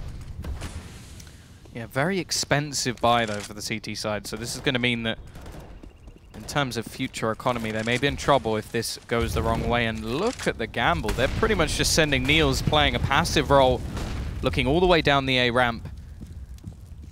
It's only for the early play, just in case some aggression came in over towards that B site. But I love CT side aggression. This is what I was talking about at the start of the game. Get Rifler and AWPer doing this, just that nice deep smoke, push up your rifle a little, and then you can just leave Weber to this. Because they have to expend utility just to get out towards it now. They have to do, flash out, and it's awkward. You're already playing to an angle that you know he's holding. So it kind of forces you to play, all right, let's play for a bit of control to drop, but then again, you've already freed up that other rifler who can then either hold window or the electric box. It's just a nice way of playing it. I really like it, considering this map is so hard to get CT information on. So, there's the flashes used to force Weber back a little bit. I think Christ. he volleyed himself off. You just love to see it, don't you? Oh, 45 seconds, that's an extra few wasted. It would be great if they switch up their whole strategy just off of that. They're not going to. It is actually going to be the push towards this B site at the moment. The full team rotating over. They left a little bit of presence there to make some sound. But look at the late Molotov as well. That's just really nice. really holding on to a lot of utility towards the end of this one. However, they've still got 2 players gambled over the other side. Stanley missing the initial shots. Push going to be coming in. Weber at the back of the site. He misses as well. Losing quite a lot, but actually they're going to come out on top at least for a second until Thomas and Cinder combine. Leaving it on to just 2. Neil hits the shot through the wood. Down to 11 HP. Him and Pulse to try and save this one. They're the 2 top fraggers at the moment on their team. But the afterplants have been taken. They don't have much utility. They don't have any utility, in fact, to actually get themselves back into this round. They need this quick kill, and somehow Cinder still gets another one. It's now left all onto Pulse. Has the AWP in hand, and he's just going to hold on to it. Yeah. Another round for Reason. And again, it's a few missed shots that sort of throw away that one. Well, you've got to feel when you saw how that kind of unfolded, right? Weber fell back towards Jake and Cooper. He put down a great molly that bought time with what? It was like 25 seconds left? Something around 30, maybe 30. Yeah. And then the only guy who had the smoke was Karma Panga, who's pretty much the one on the way through the halls. And they finally able to get it done, or extinguish the molly. But by that point, you were down so low. So still to make that hit work is very impressive for Reason, because really, Method did well to that point to a smaller degree. But by here, you can see it kind of crumbling as the hit came in. I don't know how he gets this kill. No. No. Just an aggressive peak when you have, what, under 20 HP? That's ridiculous. But look what it's done to the money as well here for Method. Suffering that CT side money is always such a get to hold on towards. But they still have the AWP on Pulse. He's the one who kept it from the last round. So surprised he didn't drop it off to maybe Niels or Weber, but they haven't gone for armor. They've just gone for a little bit of a pistol upgrade. Yeah, I think I would have preferred just Neo invest into the armor and then you see a pistol invest into Pulse instead, but each to their own. Doesn't want to give up the AWP, and we'll see if there is a reason behind it. Would you like to say a method to the madness, maybe? Yeah, no, But once you're told, loves it, of course. You're told you can't, like, basically you can't say it because you can't say the word reason. Wait till you cast big. Everything. I have. Oh, that's a big round. Yeah, big kill there. Here we go, though. Push into the B site. Thomas and Hoodlum. Quick entries. Leaving Weber with the dig, and he finds absolutely nothing. Pulse does manage one, but again, it sort of comes down to the point of it's probably more valuable to save that AWP than go pushing back into that site. A 12th round will come in for Reason. And Jenko's just going to look to try and get an exit. If he can grab an AK, he'll be a nice little boost to their economy. The T's already building up their own. Last round wasn't particularly clean. Yeah. But this one, 4 players alive, could be perfect. It'd be a nice way back into the game for Reason. That certainly opens up that kind of avenue, doesn't it? Where maybe they could build into the next couple of rounds from. But yeah, Method, it feels like when things go right for Method, they go really right. Everything seems to click really nicely, get that nice CT aggression going. They get a lot of the kind of, I guess, deeper steps to Cobblestone, but then sometimes even just the most basic stuff, you see them kind of fumbling their lines a little. It's quite strange to see, but I guess, you know, it is about the basics here as well. You know, you want to get those basics right, and then you can, you know, build the blocks on top of it. And that's just cruelty, isn't it, Karmapanga? That's just mean. Oof, pause time. Surely a Method pause. Surely. Yeah, I'd be very, very surprised unless... Reason just letting them stew it like, how's that scoreline, boys? Well, we weren't quite happy by the fact that we lost 2 players in that round, so we're going to take a tactical pause. No, but it is of course going to be a Method tactical pause. Have a little bit of a talk over what's been going wrong, and it worked last time. Can we see Weber quickly, if possible? So I want to see if he's the one talking again. It is a Method timeout. We can have a little look over to Weber on the Method side. That's Reason still. Not quite. There we go. It is Weber talking. Now, I don't know if maybe this is a new change. Again, it could be something that's changed recently, because we were told that Niels has been generally the in-game leader for this, and that's not too surprising, you know, classically, that role. But maybe it's just between these two. Maybe that's it. They just have that discussion between them, and maybe they have that sort of impact. Like, if you talk about, I guess, phase previous to some of these changes, Nico used to give so much information to Kerrigan. So Kerrigan's still your in-game leader, but during a timeout, you'd see Nico just talking. There wasn't a negative, because obviously there was that, the Chris J clip when he was just telling them to shut up, essentially. But like those two would just bounce off each other, which is why it was so dangerous to have them in the team. You have Nico who can basically give the perfect information over to Kerrigan to utilize. So maybe they have a nice little kind of back and forth towards it. But 12-10, Reason, they're back in the game, but Method have shut the book on them before. That first half was incredibly well recovered. So don't forget Method did that. But again, they need to do it now. They need to get control of the economy build up. They need these rounds to be clean, and they can't get overwhelmed. But a quick hit is coming out from Reason. They want that B site, and they want it now. Yeah, speeding up the pace, trying to catch off the idea of any tactics that Method could have thrown in. They're going to be held out of this site for now, at least. The smoke wall, absolutely perfect, not leaving any gaps at the moment. Hoodlum already going to be finding that first kill, and this is a great way to just throw off any strategy that has just come out from Method. Spray down from Thomas, he finds himself two, make it a third, and yeah, what tactical pause? But this is the thing, whenever you call those tactical timeouts, there's always the chance that the team on the, once they've unpaused, they come back in, let's just rush somewhere, let's just switch up the pace, let's kick it up a notch. Why not? You saw what it's just done to them. And of course Method are going to be a little cautious on using all that utility. You don't want to just put everything into your stopping power at the start. Heels, desperate to keep hold of this M4. Trying his hardest to not get caught out. And there are other players looking for Cinder. He's the one to do it. He knows what this is going to do. Reason right back in the driving seat here. Letting Method get a taste of what could have been. And look at this pace coming in. And Thomas, what a way to welcome himself back to the stage. Just absolutely destroying them. He may not have a soul, but he certainly has some frags here. He's putting him to sleep. That's what he said. That's what he said he's going to do. I love it as well. 13-10. Let's not get complacent, though. Do you reckon it's going to be 13-11? No. No? No, I'm not going all in pistols. It is CSGO, so it is possible. True. I'll sit on the fence a little bit, because whenever you seem to go like all in, then the pistols will win. You never go full Moses. Even though I may look a little bit like him, I don't think it works. Don't encourage this. Henry's thinking of creamy couple jokes he can bring up now. All right? Don't start. Is that what the notepad's for? Stop it. He's just drawing pictures.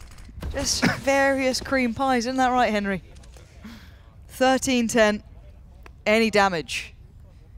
Anything at this point for Method. Do you want to get guns away? How do you get that right? That AWP. Get that away from Kamapanga. That's what dreams are made of. Unlikely, bearing in mind, but you can all but hope.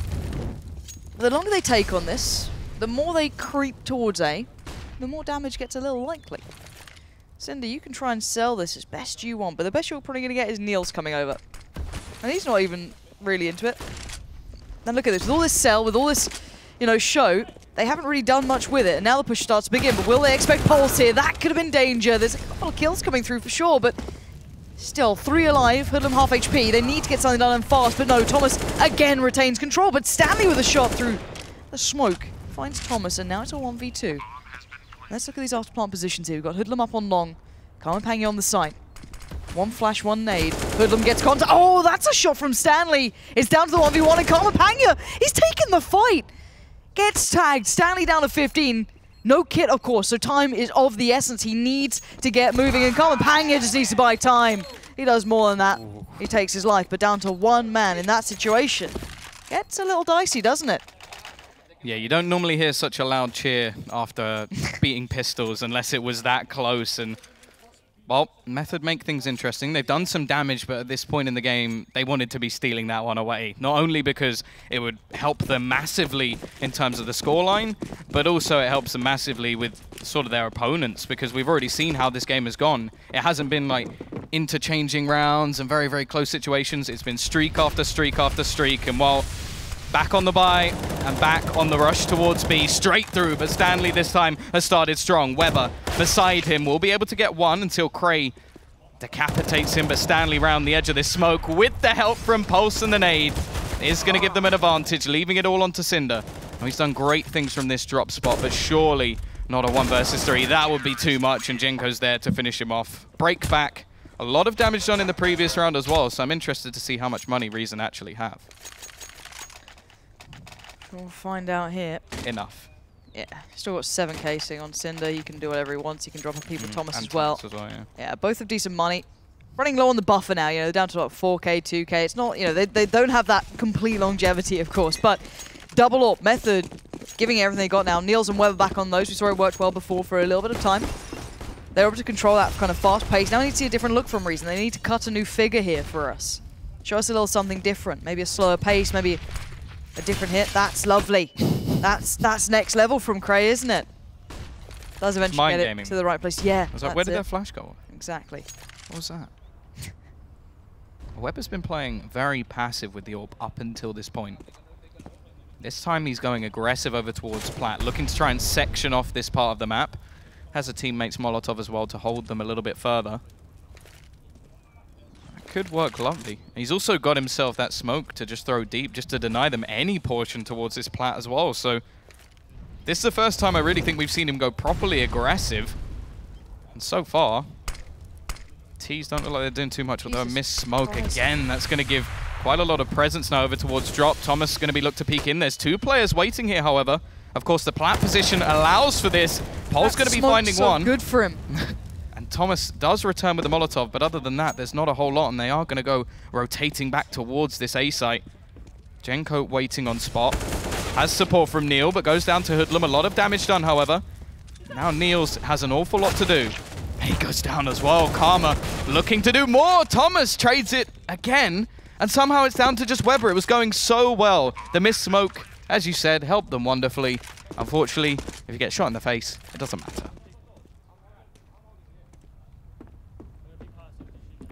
No emotion. No, there's not much to say about these situations, is there? You have a really nice buy, you get overrun. A couple of opportunities you could have worked with, but don't come through. 15-11 Method, merely tasting what they could have had in the form of a victory. It's spiraled away from them, to say the very least. Hoodlum's got 3 HP, so he's getting as far away from the bomb as possible, and if he could find Weber and kill him on 3, I'd be impressed. But more than anything, this is horrible times for Method. This is not what they wanted to see in any way, shape, nor form, as now they come into what could be the final round, and likely the final round, with very little money. Can't have hang you there, with Thomas doing wonderfully. I think the scariest thing about that round is that they actually sectioned off B with the AWP, and that they were more heavy over towards A and Drop.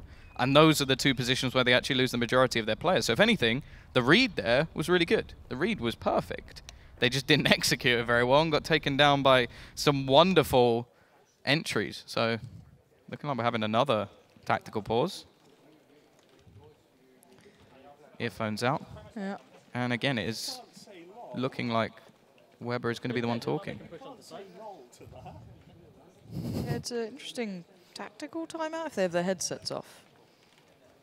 Are we sure it's tactical? Would it be technical? Okay, that's interesting. Waiting to see what's going on here. Because it looks like Weber's... Okay. Just trying to get the information what's going on. I think one of the players just taking a moment. They're not feeling so spot on. So hopefully they'll be all right in a second. Just taking a breather. So that's why the headsets are off. It's, you know, no harm, no foul. So don't worry. We're not going to sit here and discuss money or anything information-wise. But we can talk about the situation. This is going to be very, very tough for them to keep going on now. You're going to be feeling pretty worn out by this point. You've had a very, very long game. It does seem as though the players are back on. Your headsets are there. So timeout has been dealt with. All is well on the Method front. And they might have just face the music here. Staring down a bit of a barrel of a gun at this point, isn't it? You know you're coming into this round. Not much to be said about it. You've got the next map in the back of your mind as well. I think Mirage going to be coming up after this. Was that the choice of Reason as well? I don't know at this point. Honestly, Mini Moses, don't throw out these questions. This is why I like Jason. He just lies to me with conviction. That's what I need. Okay, the next map is the choice of Reason. I like that about you. There we go. Much better. Then if I'm wrong, you can just throw me under the bus instead. I just won't highlight it. Just don't bring it up. All right, we'll just swiftly move on. Look at Thomas at the top of the board. It's a strong name, I have to admit. I like the name Thomas. Not sure why. Why are you like this? But no, look at the purchase as well coming in for Method. It's shoddy at best. They still have that AWP on Weber, which he was able to save and keep over. He's been a bit quiet on this second half, though. Could have dropped a little something out for his teammates, maybe dropped a pistol over to Genko or maybe something to Pulse, and then they could have had a little bit more utility. Genko. But no, At this point, we'll see what they can do. Oh, it's a nice little fake as well. They've been rushing into this B site so often after these pauses that instead they throw in a lot of nades. They're going to go running straight in, and Neil gets taken down within seconds. Genko steps up, finds himself a weapon. He is in the back lines. Decent position. Pulse gets another as well. Actually gives them a man advantage, and every kill they get is a weapon to be found.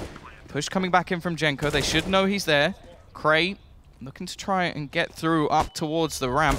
Cray actually manages to get himself one back as well, but it's really, we want to spot the position from Genko, but Cray reads it perfectly, leaves it into the 2 versus 2. Weber with another. That Catalyst AWP doing the work, gets himself the first, however. Cray now looking to try and get this quad kill, spots out, but doesn't manage to do it, and the defusal will come in from Weber. Bit of a save of the day from Weber there as well, able to go solo in that one. 3 kills for him, stopping Cray before he just got something phenomenal building as well, but Weber's been instrumental in this too, bearing in mind. He was the only who had the AWP, still able to make impact into the right place as well, even though that first player just got completely overwhelmed for Method. Good work. Now there's opportunity. Limited amounts, bearing in mind, but there's a window they can build into. Better than last round. Cray, is he buying armor? Yeah, he's got that. Look, I've seen enough UKCS where they just completely forget to buy armor, so I'm just, you know, I'm checking. Happened twice earlier today. Yes. Special, isn't it? T-side. Going back into more of a D4 round. Still a lot of utility, actually, for the CT side, so it's not one of those positions where you'd think, okay, we want to get this expended. Tom the name just got a little bit weaker, I'll be honest. T-side looking to try and take control over towards that B side of the map. Still have the AWP, this time posted much more passively. Molotov is going to be going down to slow them a bit. Still quite early on in this round, though. A minute left on the clock. Stanley and Weber need to be the ones to hold this back. You can see Reason starting to line themselves up. This will be a scripted piece coming out. Smokes, Molotovs, whatever you like. Last man through will be Pulse, probably. He's over by the door, and they know what's coming their way. What can you do this time, Weber? Last time you saved the day. Can you do it again? The first connects, but the second won't. It's Hulu and Kamapanga coming in, and there it is. Reason swarm the site. B is theirs, and it's retake time for the last 2. Neil and Genko, one been much further down than we normally expect. The other been further up, and already Genko is gone. Neil now into a 1 versus 4. You wanted him to step up, but this would have to be something absolutely incredible to keep them in this map. And he does manage to get the first. He's still got such a task ahead of him. 3 players to find. Flashbang will be going out. Has the incendiary. Actually blinds himself, so wastes a little bit more time. He's going to be coming out. Does a lot of damage, but eventually it's not enough. Cray will finish. Reason will take themselves map number 1. And now they're going to head off to Mirage, looking for that 2-0 to get themselves further up that table. A decent performance all around. Reason got off to a great start, bear in mind. Was it 7-0? Looking so good. Great recovery from Method. They came back into that game. You saw Niels coming alive, Weber starting to deliver, a lot of the players stepping into it, but then Pulse as well. But they fell off, and they fell off hard as well. A little bit of a shame at the end there. It's got to feel pretty heartbreaking almost to get that close, to almost have that comeback. But anyway, that's enough from us. We're going to head over to Tom and the boys on the desk to probably break this one down after the break. Thank you very much, Pansy. Thank you very much, Tom Biz. Yeah, there you go. Map 1 done. Reason proved that they can be stone cold killers on Cobblestone. They win that one. What we'll do is have a quick break now. When we come back, we'll have all the analysis from Mr. Henry and Thorin.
Right then, Reason get their first Counter-Strike win of the Elite Series. They defeated Method 16-12 to win Cobble. So much going on there. I have to say this though, the leader for kills for Reason, Thomas, 26. That 2-week holiday has done him a world of good. I don't know what he's been up to in Cuba, but it's really paid off there. 26 kills, and the most for Method was Pulse with 23. But look down there on the kill list in terms of Csgo being at the bottom. That is not what we expected. I've been told he's like the superstar player. He's going to be lighting up that scoreboard. But yeah, he was on 8 for 22 for most of the second half. So that's a little bit disappointing for me, especially being told how good he is. Yeah. Weber as well didn't really step up until the last 3 or 4 rounds. He got a 4-man. He was right at the bottom as well. So the winning factors, we said, those two have to step up. Didn't really arrive then. That's a little bit disappointing, I think. And obviously, a very valiant effort by Pulse. Guy was sick in this game. But in the end, the team kicked the bucket. I see what you've done there. There's a bit rumour that a couple of the players are feeling not quite themselves in that Method team. So I wouldn't want to be them either, to be fair. Not at the moment, but they've got a chance. I mean, Thomas, here's some of the kills from Thomas today for Reason. And obviously, Pansy was saying when she was commentating and casting that you wouldn't have been feeling too good about this Method, that they got into such a good lead, didn't they, Reason? Yeah, absolutely. They went up 7-0 here. I have to say, generally speaking, I thought Reason game were really good here on Cobblestone. Their T side especially, it seems like they've done their homework. They've got a nice variation of strategies, a mixture of fast-paced and slow-paced stuff going in there, defaults coming through. I love their B executions, very simple, very fast as well. It seemed like Method didn't really have a response to that, especially. That was actually quite good to see. And just as Method tried to adjust what they're doing towards the B-bomb site, they're rushing A. That's perfect. That's how you should be calling as a CSGO leader. So that was really impressive for me. I didn't expect that from Reason.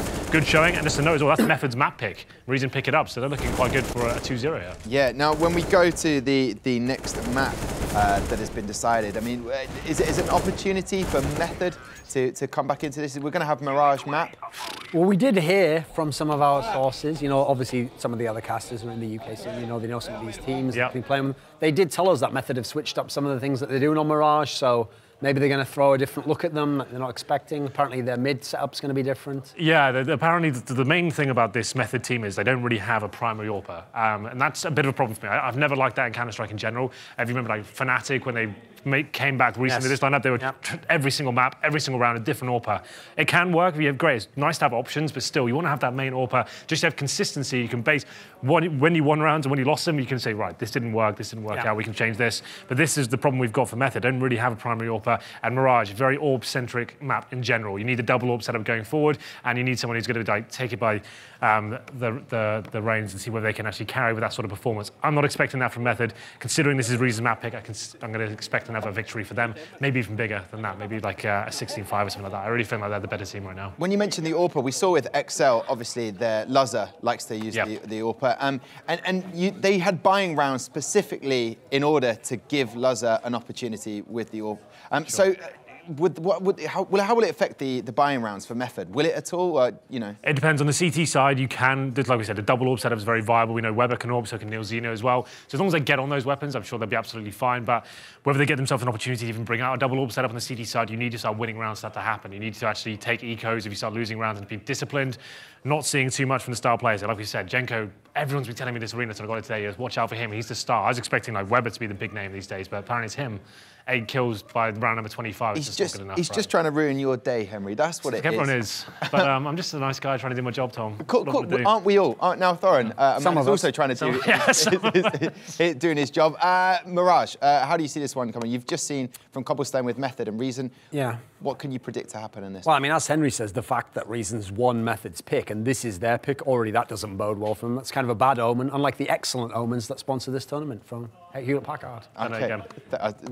What about the midsection? Oh my God, he's done it. This is going to be a key area for this map if anyone hasn't seen. Especially because of what Henry said, which is that if Method are going to be passing the AWP around between themselves, this is a key map to lock down that middle with the AWP because you can do so much when you have that kind of setup. It's the gateway of the map for both teams. The CTs can challenge this. One of the few maps we have in CSGO where you can actually actively push up towards middle, take the Ts down. You can act as the offensive side when you're on the CT forces. So that's actually quite an exciting prospect, especially for a team like Method as well. I still do think across the board they have more highest talent ceiling, if you will. Yeah. They can actually get up there and have the better angels, and I want to see that more on the CT side. Cobble doesn't lend itself to that. You have to be very passive on the CT side. Mirage, you can get in their grills, you can start challenging frags, and I hope we see that from Method. That's something we do need to see from them. They're going to stand a chance there. They can't be holding back and allowing Reason, from what I can see, have lots of great executions and strategies to work with. I think Method need to be shutting that down nice and quickly. Okay, Thorin, quick question. You said there can only be one Tom on this show. Tom Biz has been laying the smackdown. So what's your thoughts? Which Tom should stay next week? I mean, Thomas in the game had 28 kills, so he was 3, a new contender. Maybe a new contender has emerged. Okay, there can only be one though, right? We'll throw over to one other Thomas. His name is Tom Biz and Pansy as well. Enjoy map 2, guys. Thank you very much, and yeah, I'm sorry, you are runner-up Tom now. You're trying to claim the title. You're picking on the poor host. I'll take second. After that performance, I'll take second. That was impressive. So if he can do that again, then sure. He can be the alpha Thomas. Yeah, no, I can go back to that, especially after that amazing interview you did earlier. I just don't have that same sort of charisma. That is very true. Not many of us do. No. Let's bear in mind, we can't all be Thomas, but we can work towards it. And yes, Mirage, of course, highlighted perfectly by Henry and the boys on the desk there as well, our middle, how you can control it, how there's a lot of different looks you can have to it, and what you can do to really kind of capitalize on this map itself. It's one of my favorites. I love watching Mirage. Mirage and Inferno, love a bit of it. One of those you can see the best in teams and sometimes the worst. So really quite polarizing. So I'm hoping Reason get to show us their strength now, because we saw what they could do. They had that great start. I want to see that dominance throughout. I want to see them really push this forward. And for Method, I want to see them try and close a game out here. They still need that win. They still need something on the board here. This is a disaster for them, because you know what it's like, because if you have those close games, you know you give everything to that comeback, you're hoping it's going to work, you've got Weber coming in hard on this, you know, you've got them really trying everything you can, and then you lose. That's when you get frustrated. That's when you get disappointed. So hopefully they can adjust here and get themselves ready for map 2. One thing to mention, though, is that the only map that Reason have won so far has been Cobble. They've won 2 maps, both times Cobble, so yet to see them perform anywhere else. This is definitely a map where I feel like the UK definitely feel at home. Mirage is one that you expect to see almost every single time, and so Method, they'll probably feel just as home going into this map. Now, Reason are going to be starting over on that T side, and at least early doors they're going to be heading towards that B side. And look at the stack, though. Method already have 3 players here. Weber's going to fall off to the back pillars, but you do have 2 others. Pulse playing over by bench.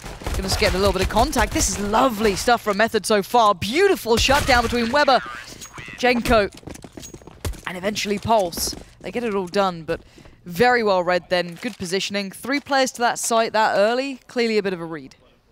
Yeah, really nice start. And well, now the T's just going to be investing back into a few pistols, looking to try and break straight back. The CT side, I'm actually going to go fairly heavily on rifles as well. Stanley, okay, we're waiting.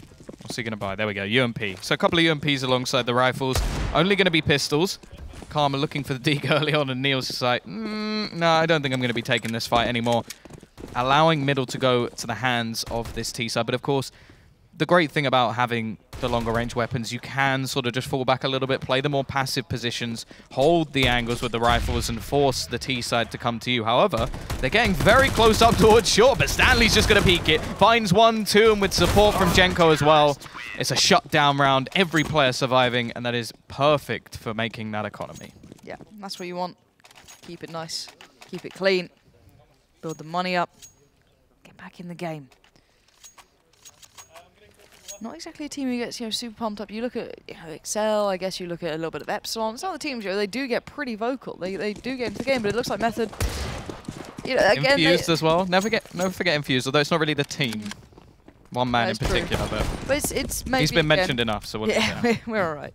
But no, it's more the fact that maybe they've done this a million times. Let's bear in mind these guys aren't new to stages. Some of the players are, bear in mind, but the vast majority not so much so. Weber eventually goes down, but good damage done. Another little follow-up from Stanley. And hopefully they don't lose much more than this. You're kind of hoping that you pick up that rifle or get it away or do something. They're trying to go for a cheeky bomb plant, basically. Slowly worked out towards A, but no. Pulse will not be moved. He's played it smart then and hung around, even though that B hit, it looked quite likely, but Weber got a lot of information and they just held standard spots. Yeah, especially when you have a massive advantage like that, rotating every player off, it almost definitely a mistake. And straight in with double orbs. Method not holding any bars in this sort of situation. They're not holding back. They're going to go straight for the fight. There's no AWP on the T side, of course. They haven't saved that extra cash. It's going to be AKs and utility. And this is definitely going to have the surprise factor. And Stanley, he's going to be going aggressive. 2 completely different AWPers to what we saw on Cobble as well. Well, this is what was being said, wasn't it, on the desk? They really don't have those defined AWPers. Definitely seeing it. The thing is, if you're really good with it, it's great, but it's so rare that you can use it to its full extent. You know, the theory potential of it. You can play it purely spawn-based, purely, you know, how a player's feeling, they're having a good game. It's so rare you actually get that full benefit of it. Let's see what Stanley can do, though. Not much gap in that smoke for him to play with. So the molly to the back of the boxes, smoke towards middle just to keep him away from underpass, and falls back towards short. And reason, the thing we've seen with their T side, at least when it comes to Mirage and such and so on, it's very patient. They love holding the top of mid, so that CT side aggression doesn't really fly with them. Yeah, minute left on the clock with the rotation now coming back towards the A site, and CT side, at least for now, are very well set up for this push to come in. They've still got a decent amount of utility, a couple of Molotovs even, to try and slow down any pushes. And the double AWP still in play. This is yet to be revealed, so Reason are going to be pushing into what could be a nasty surprise. Pulse actually going to get done by the timing there. Has no idea that somebody's already pushed out, but Genko's position is perfect, but he still gets caught out. Thomas with the entry kill. Only 25 seconds left on the clock. Neil's going to find one, and Pulse with another. But it's still going to be back to a 3 versus 2. The problem now for the T side is the time and the position of the bomb, and that smoke is just going to be holding them out of this site. They need to get these kills so quickly. Great position from Neil, and it's not going to be a strong start this time for Reason Gaming. In fact, this Method to go 4-0 up. Perfect from Method as well. Not getting impatient, not walking into them, not going up mid trying to find that information. Even with the AWPing then, I think it was, who was it? Stanley at the start. Quite patient, quite calm on it. Didn't overextend. Did get caught, but it's Pulse who really found his form there. And actually, Pulse is having a very good game on that first map. So, maybe we see a bit more of him. Same thing you said for Janko, of course. Doing quite nicely early game too. Weber, good start. Efron, actually, from Method is starting to get into their faces. We see a little bit of a hero rifle from Karma Panga, but that's about it. Everything else, Tech 9s, and that's it. Yeah, nothing to really write home about. Yeah, the problem is, because he doesn't get any loss bonus from the previous round, it does mean that going into the next, unless they get a bomb plant, he is probably going to be left with a Tech 9, so not ideal. Weber looking for a little bit of aggression here. Actually just going to pop flash out, try and get some information, but Karma's a lot further forward than he expected. That's already 2 openings, in fact. Cinder's managed to get another. And now they've got a couple of rifles to play with. Cinder still doing work with his Tech 9. Finally, Genko will put him down. But this round with only 1 rifle and a few pistols is working wonders at the moment. Pulse and Genko, do they really want to be handing these weapons over to the T side? That's the real question. They need a quick kill, or just something very decisive to start them off here, but Reason not really giving him much to play with, and even though Genko is doing work, this is lovely stuff, beautiful work from him. It might all be for nothing. Hoodlum just needs to buy time. And Pulse is not liking this. He has no kit either. Takes the wide fight, Hoodlum. But does he have the time? Gets the kid off the body of the Fallen, and he goes back to it. And he should have just enough time here. Pulse going to get the defuse, but that was down to the wire, and you can pretty much thank Genko for that one. Damn it, Yanko. I don't know how he manages to just separate each individual frag, and then Hoodlum at the end doesn't have himself any armor to play with, so the aim punch comes into factor. Yeah. Of course, it was more of a save round, so at least a lot of damage done, but from that final perspective of a 4v2, you have to wonder if Reason really should have taken that round. Either way, it does mean with the bomb plant, they can get every single player on a rifle at least after the problems of the previous. And this time they're going for an early challenge into middle, but Genko, feeling the confidence of the previous round, maybe looking for a little bit more. Well, I wouldn't blame him going for that sort of thing. But again, we know that Reason like this slow play, but this time Reason have sped it up. But it's Thomas to catch off Niels, and that's a bit of a surprise here. Niels seemed a bit of a solid, the rock almost in the team, but Cray desperate for an opportunity through Connector. Already the play coming out through Palace gets quelled by Genko as he looks for more. Maybe expecting this kind of challenge to come out from Connector. Flashes in, not good enough. Cray fully blind. Still hits the shot. Frustration, I can imagine, for Genko. He did everything right, just the timing wasn't there. And with a minute left on the clock, the man advantage will now sit with the T side. It's left the CTs with a split, holding towards window just to make sure that nobody can cross in that angle. And it does give quick rotations for Stanley at least. Leaving Pulse alone with that AWP. He has been doing very well on the A site so far, but it's not going to matter because the B site hit is where it's coming in, and the CT side have gambled correctly. However, the cross is going to make things quite a bit more difficult, and Karma, once again, is going to entry onto this site. Stanley Looking like he may just try and back away from this fight. Of course, losing almost every single player in the previous round comes down to just one. So the money's not going to be in the best position. And there is a wall there as well, so he has to be a little bit careful of that. There's a chase coming in. Thomas, he really wants these frags. He wants to take the weapons away. In fact, loses his own. Now you have to wonder for the T's at least. Okay, 3 players alive. You're about to get your first round on the board. Let's keep enough money so that if you do lose the next, you're not just being straight reset out of the game. Yeah, I don't mind them sending one to try and get the guns off. They can get that AWP away. Could maybe keep Stanley away from the M4 as well. That'd be pretty nice. And not to beat. There's obviously the last 3. Reason going to keep hold of the rifles. Crate, Karma Panya, and Hoodlum all staying alive here. And that B-side's working for them, even though it's, you know, Weber's the one holding it, and he's been pretty decent at it. They're just finding ways to get it done. They're definitely cracking into the site, and that mid-control working out quite well. Yeah, I think Thomas getting those opening picks has been helping them quite a bit. However, straight back in with the double AWP setup, so still willing to invest back into this. Switching it again, so Weber going to be holding it this time. Probably because of the way that the B site has been going recently, they're going to switch it up completely, have an AWP in hand. However, it's an aggressive mid-take at the moment coming out. Nice start from Pulse. Stanley does actually shoot off a round, so they probably have a decent idea that he's here. Karma has managed to trade one back, but it still turns it into a 4v4 situation. And I think on opening, the T's are going to be willing to take that. Looks like they're going to fall back towards A, which I don't mind. They still... Actually, they only have 1 smoke. It's on Hoodlum. So where's Hoodlum going to put this down? CT, stairs, jungle.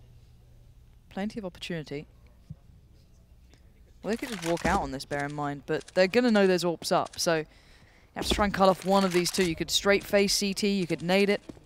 There comes the smoke. It is the CT one. Hard to handle. Lovely timing as well. Cinder working out. Perfect synergy then. Good read on the situation, denying that peek over the smoke that was so desperately wanted.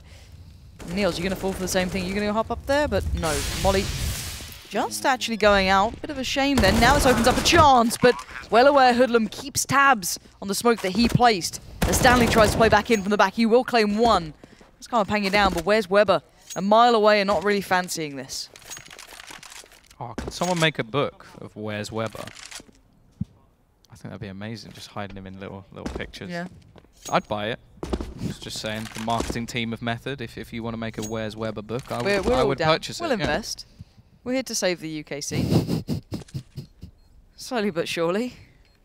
I do really like that sort of smoke play, though, coming out from Cinder. Just the timing, the second it goes down. You know that the AWP is going to want to try and stop at least 1 player and then fall away. Yep. So it's just instant peek. Opens up the site completely. They were gambling quite heavily on that AWP being able to do quite a lot. That was in the form of Pulse, who, fair enough, a couple of rounds ago he did just that. Instead, they invested into double AWPs again, didn't they? So their money's going to be right on the brink. Don't think they're going to have enough to really invest into this one. That leaves the T side with a good chance to get themselves right back into this after the early lead taken. Not quite as drastic as, I guess, Reason on Cobble, the turnaround that Method had. But this could be nice. This could be a good build back here. 5-2, of course, currently. And why not go for a bit of aggression? You're on a lesser buy. Try and get a gun away. Try and do something proactive rather than waiting to see what the other team will do. There is a man watching this, though. Not going to be Cinder. Mostly towards ramp, but he's going to be listening out for Palace in case anyone would dare try and push down. But at the end of the day, you can see this patient approach from Reason. It's very slow, it's very meticulous, and they do this more often than not.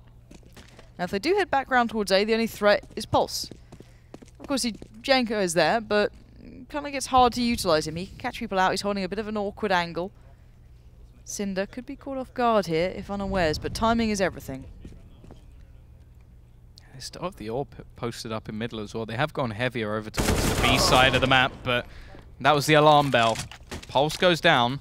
Now they start to rotate players over already towards this A site, looking to try and keep these players close. They'll gamble the others on B just to try and hold on to the weapons once the fight is lost. And, well, that should be the only chance that's really given to Weber here. They know exactly where that AWP sits. They have actually rotated in the rifle, which is interesting. We'll see what Stanley can actually do. The answer is absolutely nothing. And although Weber takes 1 for fun, he now has to just scurry away with that AWP. Can he get away with it? That's the question. Thomas has been hungry for these kills. Still going to take him down to just 15 HP. Weber desperately trying to cling on to life. Flashbang out and through the bench. will lose both guns in the end. 4 players surviving for the T side as well. There should be somewhat of an investment coming out from the CT side, as they did save on pretty much every single player. Yeah. Pause comes in. This might be the time for Reason to really take control of this game. But I'd imagine this is a timeout from Method more than anything. I don't know. We'll see how this one goes down. Again, for Method, they had a good streak for a while. They had a good run. They were starting to feel out the game. It looked like the AWPs were going well. That B hold was decent, but Reason just climbing back in the controlling driving seat here. But it is worth mentioning as well that even in the rounds that they did win, it was still, what, 1 AK and 4 Tech 9s that managed to bring it down to a 4v2 that had to be a clutch coming out. So they've been winning the rounds, but they haven't been clean. And when they finally got broken in the end, they did get at least a little bit of extra damage done with the weapons that they had, but it still looked like Thomas is just rocking it at the moment. Just been finding picks all over the place, cleaning up weapons towards the end of the rounds. Had support from Cinder as well, and we've already seen that if Reason can get rolling, that they've strung a whole lot of rounds together over on Cobble, right at the beginning and right at the end, and that's not something the Method want to allow them to do. No, and you can see that chat that time, mostly with Niels taking lead of the conversation then rather than Weber. A little bit back and forth, maybe having just a bit of a chat, but Thomas, again, so much patience on this team. It's so hard to play against. You can't go aggressive really towards middle, so you're always kind of, not guessing, but it's hard to play into. It makes you want to push those extremities where you can see players, as said, like Cinder, waiting for the chance at it. Not going to be gifted this time, and on the other side, I think it's Carmen Panya just kind of occasionally taking a little bit of a look towards those B-abs in case anyone's trying to push up. And Thomas looking towards middle. No one really actively pushing here. Be Stanley if anyone to take that first port of contact. Heavier presence over towards A site this time. As you said, without information, they have been taking quite a few gambles. Thus far, at least, they haven't been paying off. Flash is going to give a little bit more presence over towards this connector spot, but quickly smoked out. It does mean that the Ts themselves don't actually have much information to gather. But at the same time, it means they can take control of different portions of the map without much of a response, down to the 40-second mark, as they do look to be heading over towards that B side of the map. A little bit of a fake being thrown out. Cinder going to find the entry, and that's going to pull a player away. That's a big problem. It leaves only one. Eventually, we do see the rotation back from Stanley, and he does manage to get himself that opening pick. Shutting things down at the moment. It's down to a 2 versus 3. Weber still just hiding in the back, and the bomb planted right in the open. Simple for him. Leaves it on to just Thomas in a 1 versus 3 with 15 seconds to go. He's going to have to do something incredible here to turn things around, and Weber, sat at the back, will be the one to finish off both remaining players. 6-3, and Method are back on the board. You got to feel if that little bit of that fake towards A, not even worked out better, but wasn't found out so quickly. There could have been so much more to that. You saw that, but, you know, the 2 players on B, one side to peel away a little bit, and you're like, oh god, if it's just down to Weber, maybe that could have gone wrong. But no, Weber plays that really calm as well. Doesn't show his hand too early. That's the patience I expect from a player of, you know, someone of his experience. And Pulse this time over by Tribox. A faster play towards middle here from Reason. Bit of a switch up of pace. Neil's forced out a window. Thomas looking to try find a little bit more control. Again, they've been handed mid in a lot of these rounds, but if it is more the CTs allowing them to have it, I don't really see too much of a problem with it. Especially when they have all of the angles covered. Pulse looks away at the wrong time and actually misses the shot because of it. They now know where the AWP is. That's a little bit of information to be gathered. Neil looking to try and find Thomas, who's just stuck in the corner at the moment, and well, wiped down at the moment already. 2 players dropped, make it 4 as it's doubled in a second. And Karma, he has the bomb. He's got 5 players to find and a minute to do it. Come on, hang it. Trying to find an avenue to keep this round competitive, but highly unlikely. 5 players going to be looking your way. Pulse is the angle as well as soon as you step out. And why not send Jenko in there anyway, and he's going to get the job done for you. So yeah, Reason, as you said, they may be able to get mid control, but actually getting into the sites just seems a step beyond them at the moment. They've just been unable to convert it from that point forward. So again, maybe they need to look for an answer. Maybe fall back to more of those side hits coming in. Maybe actually work for me, because they seem to just get caught up in connector. They haven't had that well-timed hit towards a site yet. It all seems to kind of get a little out of place on the timing. I think the big difference we have to take into consideration as well is that Genko's actually having a really good game. True. Which he was not even slightly on Cobblestone. He wasn't there. But already see him get a 4K, which wins them around that they probably shouldn't have won. Goes down to a 1v1 for his teammate. And they're chipping in with a couple of kills. Quick push from Thomas, though. He's still very good at getting these entries. However, Weber has been a rock on this B site. Eventually goes down, leaves an opening. Once again, these pistols still a decent avenue. Kray's in such a good position as well and just snaps onto the head of Genko, leaving it down to Pulse and Neil. Once again, these pistols have gained an advantageous position for Reason Gaming.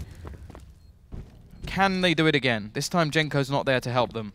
Pulse with the AWP leading the charge. He's the man with HP. They're not going to copy Bogdan and opt to throw over that AWP.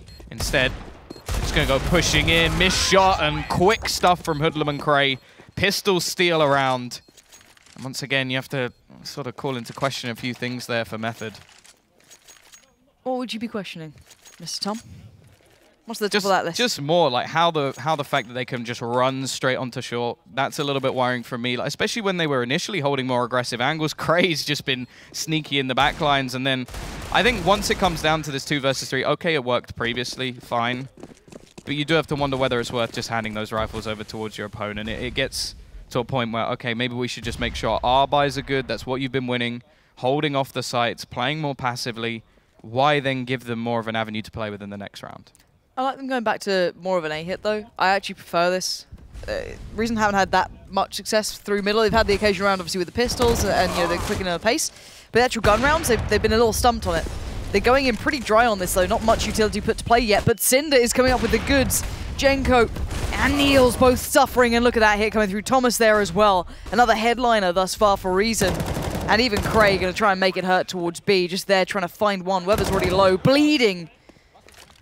And there it is. Kray strikes and it's Stanley. And I prefer that. A nice switch-up comes in. Unlikely play here from Stanley to get much more done. Probably, if more than anything, caught in the heels. But nice little bait-out play. But he gets found in the end. Nice switch-up there from Reason. Yeah, I feel like Thomas, after being away for a couple of weeks, is looking to try and get himself up on that entry kill stat. Because he's been finding kill after kill after kill while running into these sites. That's another round where he gets the opening. He's got support from Cinder as well to get a second. Yep. And at the moment, that's been the one thing that they haven't been able to counter. Everything else, we've sort of seen, okay, we'll give them mid. They can have mid. But Thomas just running into sites. Okay, he's 7 and 10. But I think at least 3 or 4 of those have been the very first kill of the round and on a bomb site as well. He's definitely bringing some very, very valuable kills. The ones he does get, it's not fluff. He's been doing well at that. But again, towards middle with the bomb. You got to find a way around those pistols. You know their money's going to be pretty trashed, so how do you approach it? Try and buddy up, try and be careful. Don't mind it. Got to be careful of Weber, though, holding that deeper angle. He's going to get away with at least 2 shots there. Let's connect 1, 2. No more to be found, though. Tagging up both Hoodlum and Karmapanya, but the B-side's open. It's pretty much theirs. Pulse is close by, but you kind of pray for those one-taps to come through, even with the USPS. Soften the blow for the P250 and the Deagle, but it looks unlikely as the bomb will be planted and Cinder unleashes, and Stanley, no flank to be found. I think this is where you sort of have the one problem of almost abandoning mid every round, is that in normal scenarios, taking the bomb mid, very risky. In this game, I'm pretty sure Reason have had mid for free almost every single round, so in this round they go, you know what? If you're going to give us mid, we'll take it, and then wherever we get the picks, we'll actually just switch things up and take the bomb in that direction, so wonderful stuff. Again, this is a good turnaround from Reason. They're at least kind of finding avenues back. It doesn't feel like they've hit that brick wall and not been able to recover at all. It feels like they've gone, okay, well, our mid takes, they've been a little bit hit and miss. We haven't found a full way to take it over and then work into a site for a win.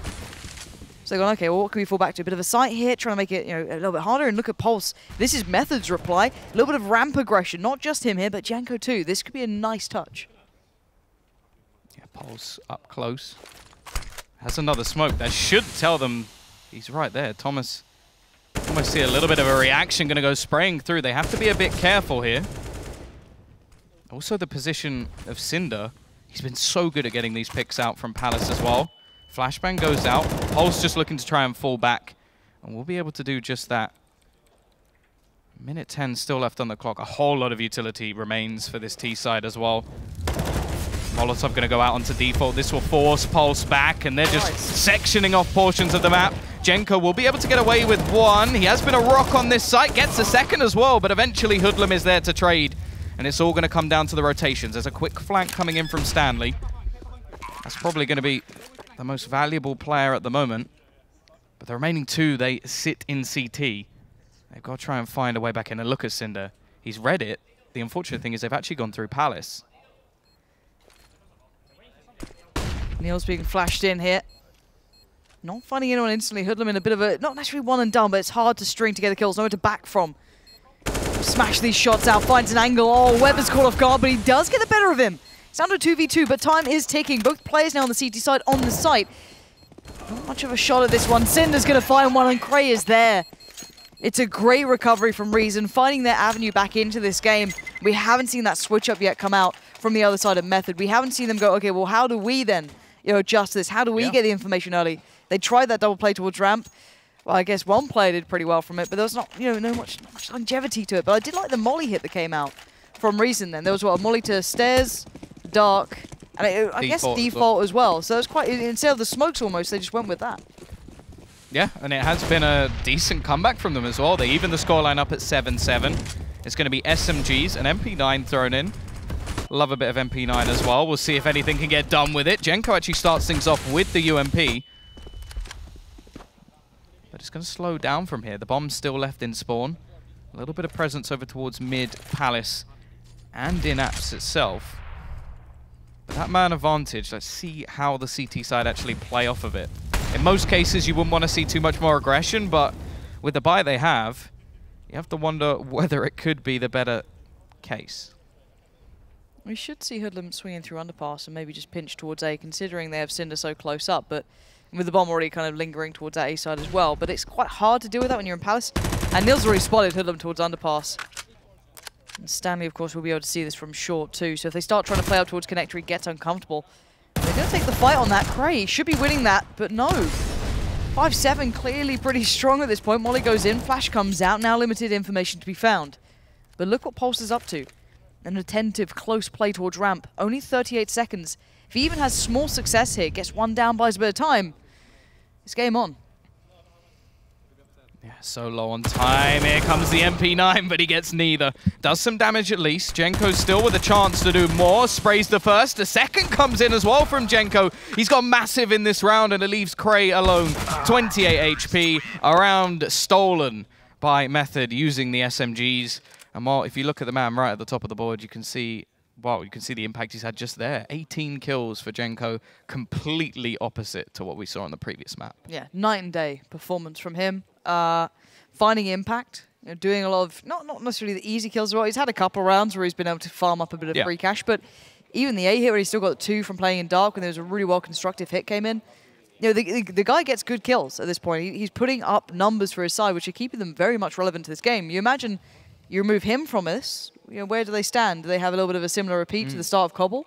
Does it spiral away, or can you not put that much weight on one player? Again, hopefully there'd be someone else who could maybe step into that position, but if I'm honest, I haven't been that overly thrilled yet with that kind of versatile, everyone can AWP sort of thing we saw there either. Yeah. No one thoroughly excelled in my eyes, no one really stepped up or put it to a really good place. People getting excited by some CS. Who'd have thought it? I thought it was Neil behind me, but it's not. 7-8. Reason within touching distance now, but Method do keep that lead. They came into this map and looked pretty solid so far, so let's see if they can actually turn up on this T side. Genko there straight away. Big performance from him in the first half. Second half now looms, and you're going to see quickly Thomas regretting this choice. If he can make it away from this somehow alive, I'll be thoroughly impressed, but he's got it all. He's seen everything. And how is he still alive? How has no one killed him? Finally, Stanley takes him down, but this is one of those pistol rounds you just don't want to remember. Yeah, so much control already taken by the T side, and Cray with Hoodlum going to be in the back lines. Plant not going to be anywhere near them. Cinder will be at least be able to get one, and he's got to be a pinnacle player from this position. He's got to be careful, though, because Weber just watching in case he tries to do anything from behind. Tries to drop down as silently as possible, and actually does manage it. Kray's going to get one, but Cinder, here's the drop. Finds another, down to the 3 versus 2. Could this be a throwaway pistol? It's looking like it as the defuse comes in. And shaking the head, Lauren. What do you think of that? Don't rat me out. They can't see me. All right, it's just an exciting retake, Tom. We never look at the negatives, only the positives, okay? Very exciting retake, beautifully pulled off. Positive pansy. That's... Is that the first time that's ever been said? Yeah. Absolutely. 8-8. We've got P90s, and I know you love a good P90. It throws you back to those Katowice days and some of your fondest memories of CS. So why don't you it can be. There's one look. person I allowed to buy a P90, and that is Get Right. Anybody else, I don't agree. Well, you know what? And that's on Dust 2 as well. Cinder's going to prove you wrong. He's going to just show you what this gun can do. Well, against unarmored players. Absolutely. Look at this. He's a god tier play. He's got 2,600 kills on that. Did you see the stat track when he pulls it out again? It's not like he doesn't use it. My P90 has more kills in it than that. Really? Yeah, really. When I started, you know, bought one P90 and I kept it all the way through. I think I got like 3,600 kills on it. That's upset me a little bit, Pro hasn't it? P90. You sit there flaming it, but you go home, you're like, oh, I'm going to watch that demo back. Ooh. Oh, yeah, no, it's You love a bit of it. It's a horrible weapon, but it really tilts your opponents. Oh, yeah, because the UK CS scene needs more of that. More rage-inducing moments. Just get critical back. He loves a bit of it all. Cinder, though, going to get it to, I was going to say Sing. Not quite going to live up to that. And, you know, I know anyone with it. I thought he got one. I thought he got one, but no. no. But the thing is that I don't mind the fact that people go to other SMGs because the UMP did get slightly nerfed, but why the P90? Yeah, it's more expensive, not better, and gives you less money back. Like Weber's happy. There's no value from it at all. But yeah. It doesn't matter because the rest of his teammates bought the UMPs. It may have been nerfed, but it is still making that money. But you look at their buy going into this round, and it does seem, yeah, a little bit unreasonable. They have thrown one out already. Aggressive push coming out. They're going to try and take these battles. The flash is good, but there's 3 players waiting, looking to try and trade things, but it's not happening at all. Complete shutdown. 3 players at the top of mid. They've taken a lot of damage, but Hoodlum and Karma, if they manage to turn this round, well... Well, the thing is, right, you wish that Reason for a second could have seen what they had utility-wise. If they knew they had, what, a couple of flashes and 1 smoke, you play them on longevity. Look at this little dirty off angle, though. This is all they can do. Flash into corners. Hoodlum lines them up, but can't knock them all down. If there was one more there, it all would look very, very possible, but no.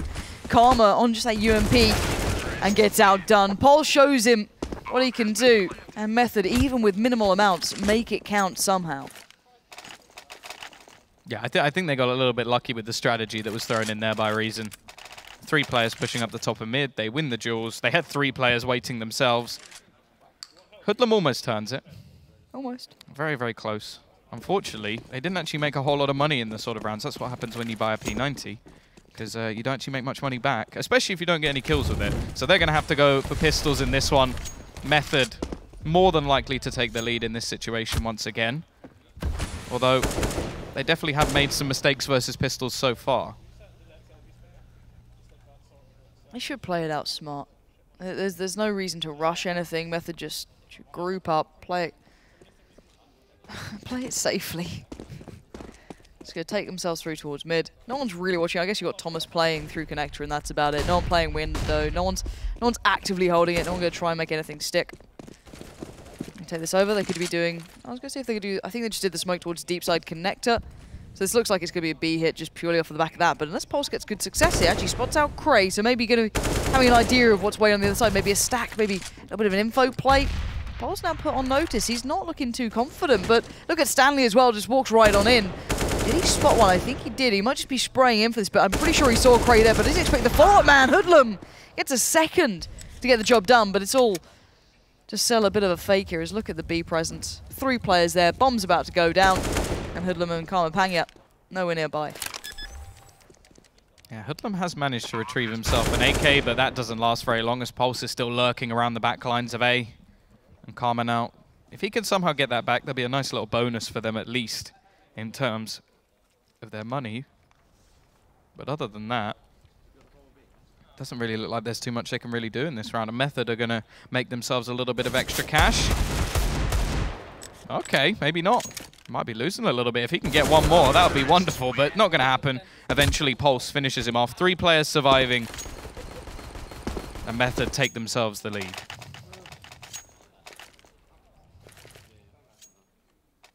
They're back in it for now. They've got a chance. It's just the longevity more than anything.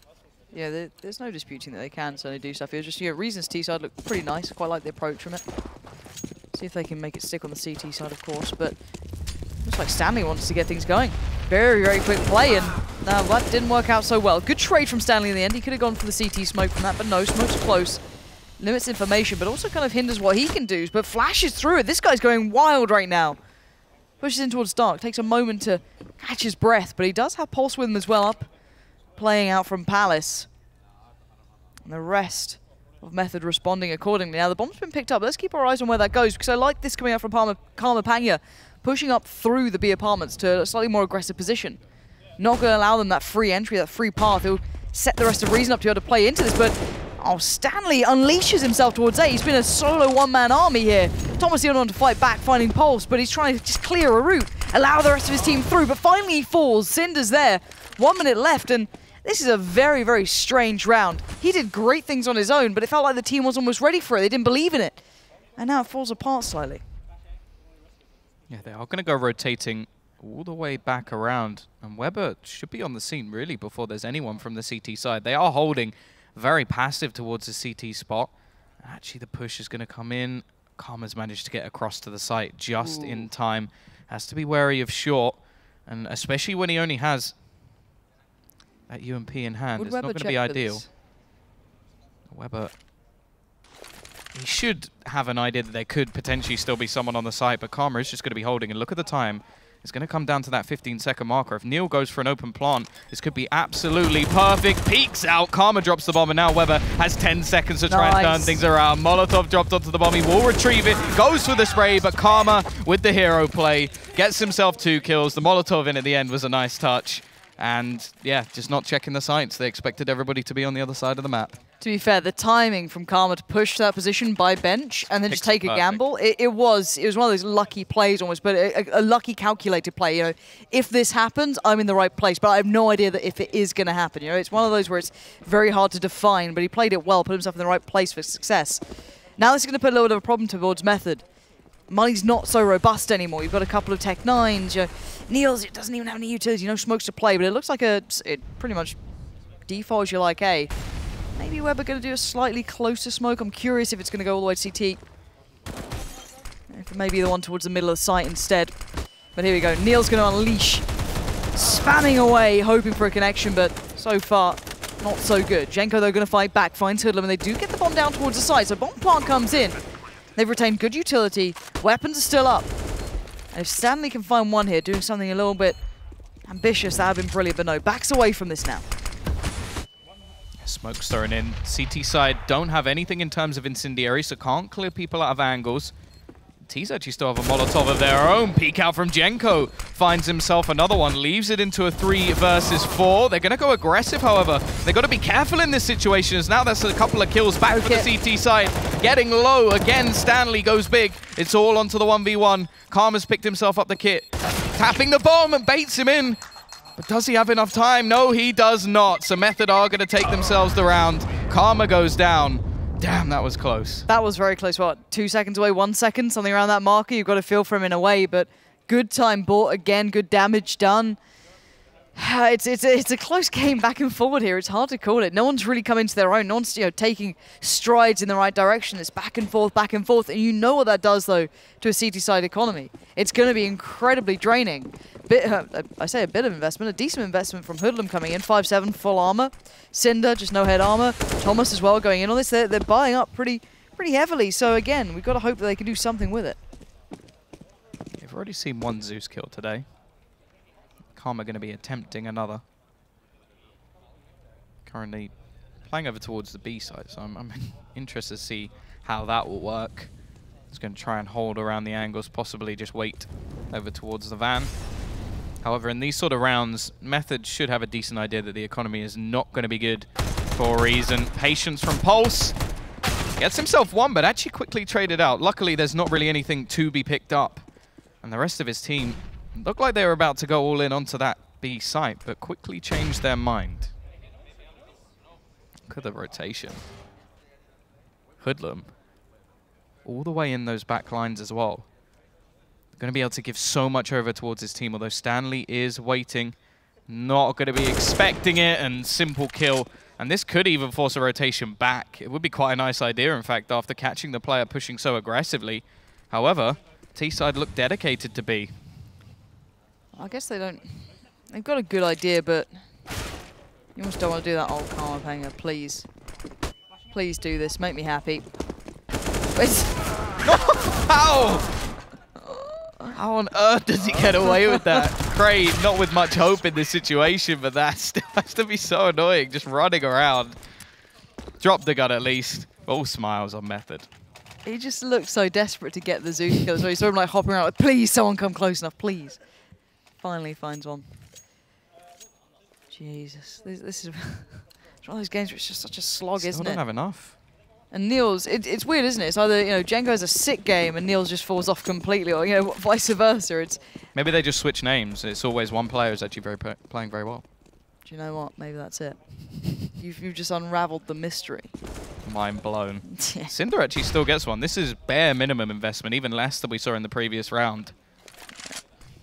So any damage will be nice. Of course, allowing Method to get towards that 13. Cinder this time doesn't have any armor, so instant one taps needed, and well, that's the reason why. Stanley, big advantage with that aim punch, and they're just going to go running now towards this B site. Is there going to be any sort of cross taken? Doesn't look like Thomas can see anything. Dig comes in, unfortunately. Hoodlum only with a pistol of lower caliber. Won't get himself an instant shot, and Karma, he still has the Zeus. 2 rounds back to back? Surely not. Okay, yeah, there we go. That's more reasonable. Jump through. Jump through. Go on. Not quite. Like the little T-Rex arms, just not quite making it there. But overall, this is a good recovery. Now, it may not be the most pretty CS. Obviously, that was a double eco, essentially. So you kind of expect it to go this way. And now the timeout comes in. I can imagine Reason going to be looking towards that buy pretty much now. They need it, right? They desperately need this round on the board. So hopefully they come up with a bit of a theory coming into this round as to how to deal with this, how to approach it, how they want to go about this. Because thus far, it feels very hit and miss. It feels very on and off. And we haven't seen them really string much together. And Method, starting to loosen up, it feels like. It looks like they're enjoying it, just kind of chilling out a bit, so yeah. I don't know, this is one of those games. You can see it on some of the players' faces. Thomas, they're having a chat though, so. Something about start and rotate, solid. Good information. The most in-depth strategy ever created, of course. You do notice the difference though, like normally the very solemn faces of Method, but when like getting Zeused and then laughing about it, I think they must be feeling pretty confident going forward in this one. They had themselves the lead. I think they've looked much stronger on this map, at least. Look, when you just lose Cobble like you did, you just lost all hope. So you're just laughing, you know? It's pain laughing, is that what yeah. it is? Yeah, you kind of just have to deal with it. Oh, God, yeah, I'm pain laughing now. You know, if you don't laugh, you'll cry. What was P90 again? Is that a different player now? It is, isn't it? Yeah. It's coming back into fashion. Actually, there's 3 players without head armor, so although that would still be the case for any SMG, we'll see if Weber can now show us why people are buying the P90 again, because we're yet to really be proven wrong, I would say.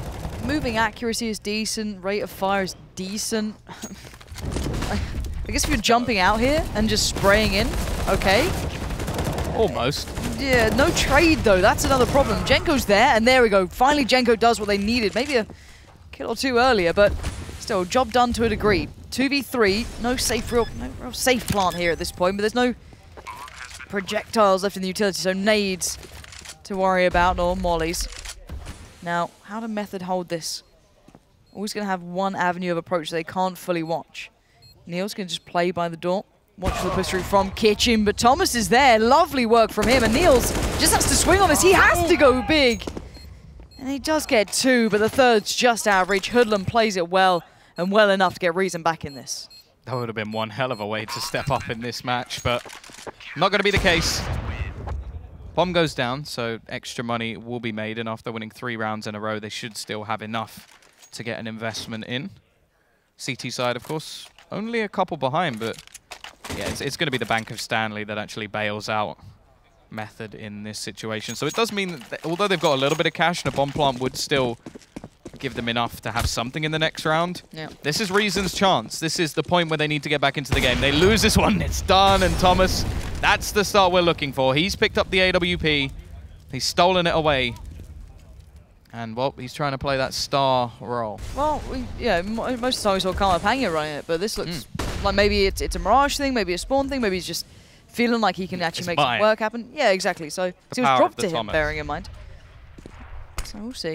Smoke towards mid window, going to keep Thomas at bay. He's going to have to adjust now off the back of that. Background towards CT, but maybe an incorrect gamble here. We're having 2 players at A. And this is a nice approach. I like this. A little bit of a boost towards the window. It's a nice counter piece. Weber actually playing that off really well. He just keeps that in mind. Maybe, I don't know, but Panga showing what he can do with the rifle. They're not bad at all, but Cinder gets overwhelmed, swept aside, and a 3v3 off plant's about to kick in. Nothing to stop the bomb plant. Can they hold off the retake here? Method would get to 14, of course, if this goes their way. Yeah, and the money would be absolutely stuffed for Reason Gaming, so this is a massive round if Method can take it. 1 incendiary on Cray. He also has a flashbang. The rest of the team don't have any utility, and they are out. They're not even going for it. Just going to hold on to their weaponry, try and come back into the next round. Maybe look to reset Method once again. At the same time, it now hits to 14, and this is too close for comfort. Yeah, this gets a little awkward to deal with, isn't it? Actually drop another player as well, so not even money being made in this sort of situation for Method, so definitely still possible. 3 rebuys necessary, but at the same time, in the next round, if this is lost by the CTs, they'll have no money going in what will be the last round of the map. Yeah. All right.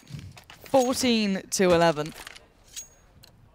Thomas back on the AWP. Does he have a better spawn than before?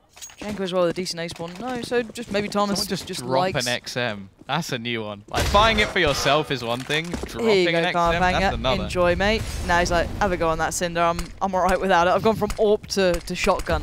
A lovely little demotion, but Thomas there having a little bit of a via towards mid, but no one's really going to be there on the timing of the shot, so he's going to adjust round towards connector. Have a little look there too. So far, Method playing out like it looks like an A hit of sorts just because Stanley's there. Look where the bomb is. Certainly could play into this. Cinder going to be holding close. Now this becomes awkward. He has to back off from this. Allows Niels straight through towards Ladderum and work his way up. And this is a very uncomfortable position for those 2 players towards A. Let's see how they handle this. Cray sat on the site. Hoodlum's already going to be gone. It's down to Cray. Awful lot to do. Tries to just fall back. Molotov clearing out his position, and Stanley in from behind. Now Thomas, AWP, what can he do in this situation? Answer is nothing. Karma, 1 versus 4. And look at the flank already coming in. Neil does not want to let him hold on to this rifle. Stanley's in position as well, making a lot of noise. The fact is, he's not going to expect Neil, and that will be all weaponry gone from Reason Gaming. Method now with 4 map points, and also the money is going to be stuffed. Yeah, the thing for me there is the controller they got was perfect for that A pinch. The 2 players already kind of locked towards the side. They still had ramp pressure coming in, they had connector pressure, and then Neil's up in Ladderum. Once they actually made that hit count, there was nowhere they could go, nowhere safe for them to fall back to. You're gambling, you can back towards CT. So it's very, very tricky. Nice little smoke towards, is that a mid-window one from Pulse there, the little running number? Is that Bialy or Snaps? I think it's Bialy, if I'm not mistaken, who did it originally. Yeah. I think it's Bialy smoke. Yep. Always nice to see. Gives you a nice quick play towards middle. You can work off the back of it, banging through connector maybe, just have a little face towards short. Again, you know their money's screwed, so why not go for something a little bit quicker? Try and play off this together, but no. The smoke towards the deep side of connector might make this look like more of a B than it is an A. Stanley, he's been leading the charge alongside Genko, and will be leading to try and finish this off, but there's actually a lot of players waiting, and Hoodlum, he's already found himself 2. Make it a third coming in from Karma. Somehow this force buy is working at the moment, but Stanley looks to try and change that fact. Bomb, however, is dropped. They don't have a lot of control of anywhere on the map at the moment. Rotation going to be coming in from Neil. He was trying to sneak in from behind previously. Just going to go and clear around towards B. He's got to go all the way around. Like literally through spawn, back through. Oh, you haven't got time to even walk most of this. You just got to hope that Niels doesn't die as well. Kampang is going to fall back. That's a free pickup, but that also gives away the information. They now need to go. You've got 35 seconds and 2 players to find. Cinder and Cray are all that stand between Method and the victory they desperately need here. Molly goes in, not quite deep enough to slow down Stanley. He's going to be lingering through 20 seconds now. Don't check Doc. That could have been a threat, but no, Niels is there. And down to 20 seconds. Molly goes in to stick on the bomb. Great work from Cinder. 15 now. He's holding so close. He could back away from this. He doesn't need to hold at this spot, but he gets the job done. Finds the angle. And Reason somehow is still breathing here. It always seems to be those sketchy force buys that pay off towards the end of the game. It happened in the previous, and it's happened here. The difference is whether Method can do the exact same that was done to them in the previous map, where they just get absolutely ruined by this next buy, even though this one's a little bit better from Reason. Got a Mag 7, rifles on almost every single player. But it's still going to be those AKs coming up, and a lot of what came down was Hoodlum having a massive round with the Deagle, and that's definitely not something you can rely on every single round. No, absolutely not. Weber being forced to go a little close towards B than maybe he liked. Molly behind him, but still perfectly fine. Just can't back out of this yet. 3 players through middle. Working for the T side right now. Stanley still there, and he's been having a big game. Stanley's not a name that you often say with Method. He kind of sits below some of the heavy hitters, but he's had a very big performance this map. So credit to him. Now he needs to do it again. You want to close this now. Don't let Reason get that chance to come back in. Molly towards short allows the play up connector. Cheeky little face towards it too. Not the perfect smoke though, bear in mind. Still a little bit of a gap there. Don't want to be able to see through it right now. So they do build towards B. Yeah, already though, Cinder is going to be the one to start things off. Genko very quick to trade, and that's actually going to force them to go into this site. Thomas already getting himself another one. Again, it's just going to be traded out onto Karma, as we're just hoping that Thomas can survive on this site. He actually gets himself another, but it's still going to go back to this 2v2. Poles and Neil Zenio to try and hold off in this situation. Long rotation out from Cray. They do have a kit at the moment over on this CT side. Other player will be remaining in market, and there's very little in terms of utility. In fact, Pulse with 1 flashbang to try and slow down anything that the CT's had to offer. Hoodlum going to be throwing out, but actually wins the duel, and now it's all onto Pulse. 1 versus 2. Bomb beginning to tick quickly. No utility left other than 1 singular smoke. Peeks out, wins the duel. Now all onto Cray to try and save this for Reason. Otherwise, it is just going to be this 1-1 and peek out. Doesn't manage to do it. Just going to go straight for the defuse. Tries to throw the smoke, but Pulse will finish. Very, very close in the end.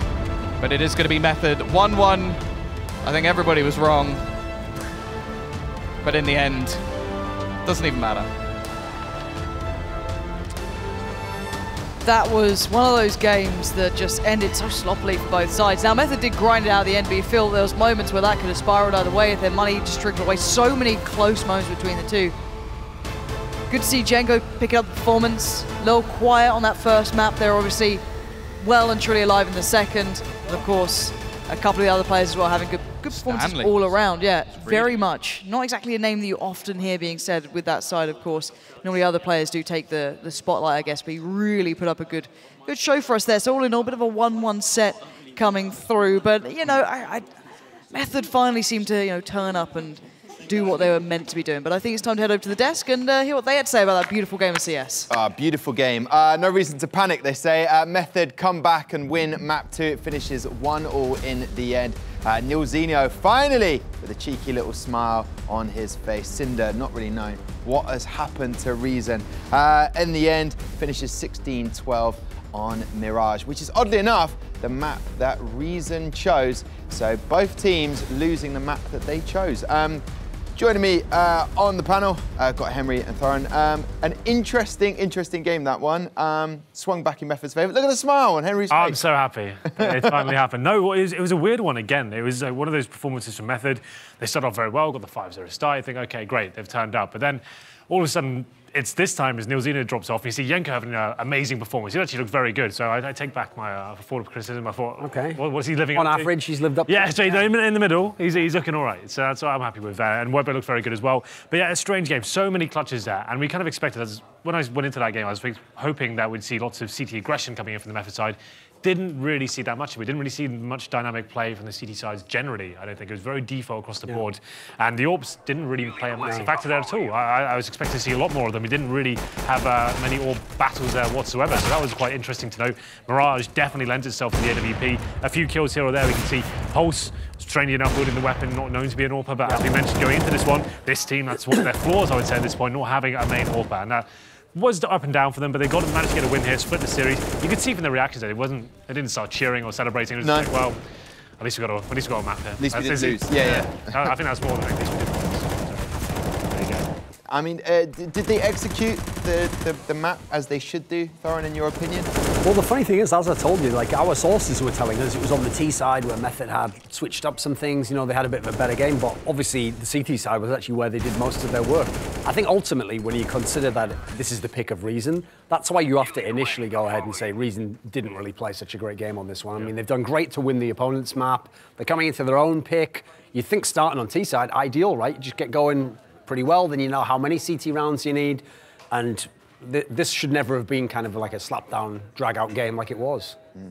I think they certainly could have won it, though. Yeah, definitely. What in your opinion and your experience as a player yourself, what was going through Reason's heads? Why did it? They should have been going in this with a lot of confidence into this match. Well, the thing is, it wasn't necessarily did anything wrong. There was, I counted like 6 or 7 clutch situations come down to 1v1s, right? And that's one of these games. It definitely could have gone either way, as Thorin said. There was so many clutches, so many kind of different moments where the economy got wrecked just because you lost a 1v1. And sometimes there's nothing really you can do about that. It comes down to a coin flip at those moments. And some very well played rounds by either side in terms of the clutch situations. But Method got a few more. As I've always said, this matchup, I do think Method have the highest skill ceiling here, and they showed it in this particular matchup. It's impressive they did actually take Reason's pick against them, considering that they actually dropped Cobblestone when that was their pick. We didn't really see much from them. We saw their star players drop off there. That's where you expect your star players to turn up, your map pick, but didn't really seem to happen for them on Cobblestone. But it's nice, like we said, didn't lose at least, split another series, and no win for them. That's the problem, though. For me, I want to see Method getting 2-0s here, especially at this level, if they want to make a dent going forward.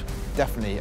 This is the current standings. There's a little movement at the bottom. Method to move up against XL, who lost 2-0 today. Reason Gaming get a point, but just not really seeing that opportunity. I mean, Team Infuse is still to come. They're going to be taking on the Prophecy. So a lot, not really a huge amount of movement there, but Team Envious, 15 points. It's not bad, is it? Yeah. No, it's not bad. They haven't really dropped a map at all. Literally haven't dropped a map, so therefore they can't do any better. Well, that means they've already qualified for the playoffs at this point, right? So they're absolutely fine. How does that pan out going forward? Can you get anything more? Do you get a better seed into it? Like, I would assume, yeah. I would guess if you're the first place seed, you play number 4. You know, so still worth it in that sense. Guaranteeing number 1, right? Yeah. Plus, the bizarre part about this game here is that result really wasn't that great for anyone, in as much as if your Method or your Reason, if you win both there, at least you can kind of jump up, because right down the bottom, there's a lot of lacking points, you know. So everyone who can get a 2-0, you really get a lot because you get the 3 points instead of the 2, you know. But Prophecy on 9 points at the moment. If they get that win today, then they will go up to second, and then Infuse can really cement that place in fourth, or overtake Endpoint in fourth, and then that's exactly what they want. A UK-based team. Excited to see them in a little bit at 9 p.m. tonight. 9 p.m. tonight, Not excited. No, to be fair, there are some big names there. I think Aaron is one of the best UK players we have right now, so he'll be coming up later, so it's always exciting. And the leadership of Red Snake as well, another veteran of CS, so hopefully they can give us a good showing tonight. Okay, perfect. Listen, we've had some fantastic Counter-Strike action so far today. Hope you enjoyed it as much as us. Remember, there's still one more match to go. Prophecy versus Infuse. It's coming up tonight at 9 p.m. We shall see you then. Can we start? That is ages away. Yeah. What is it? Why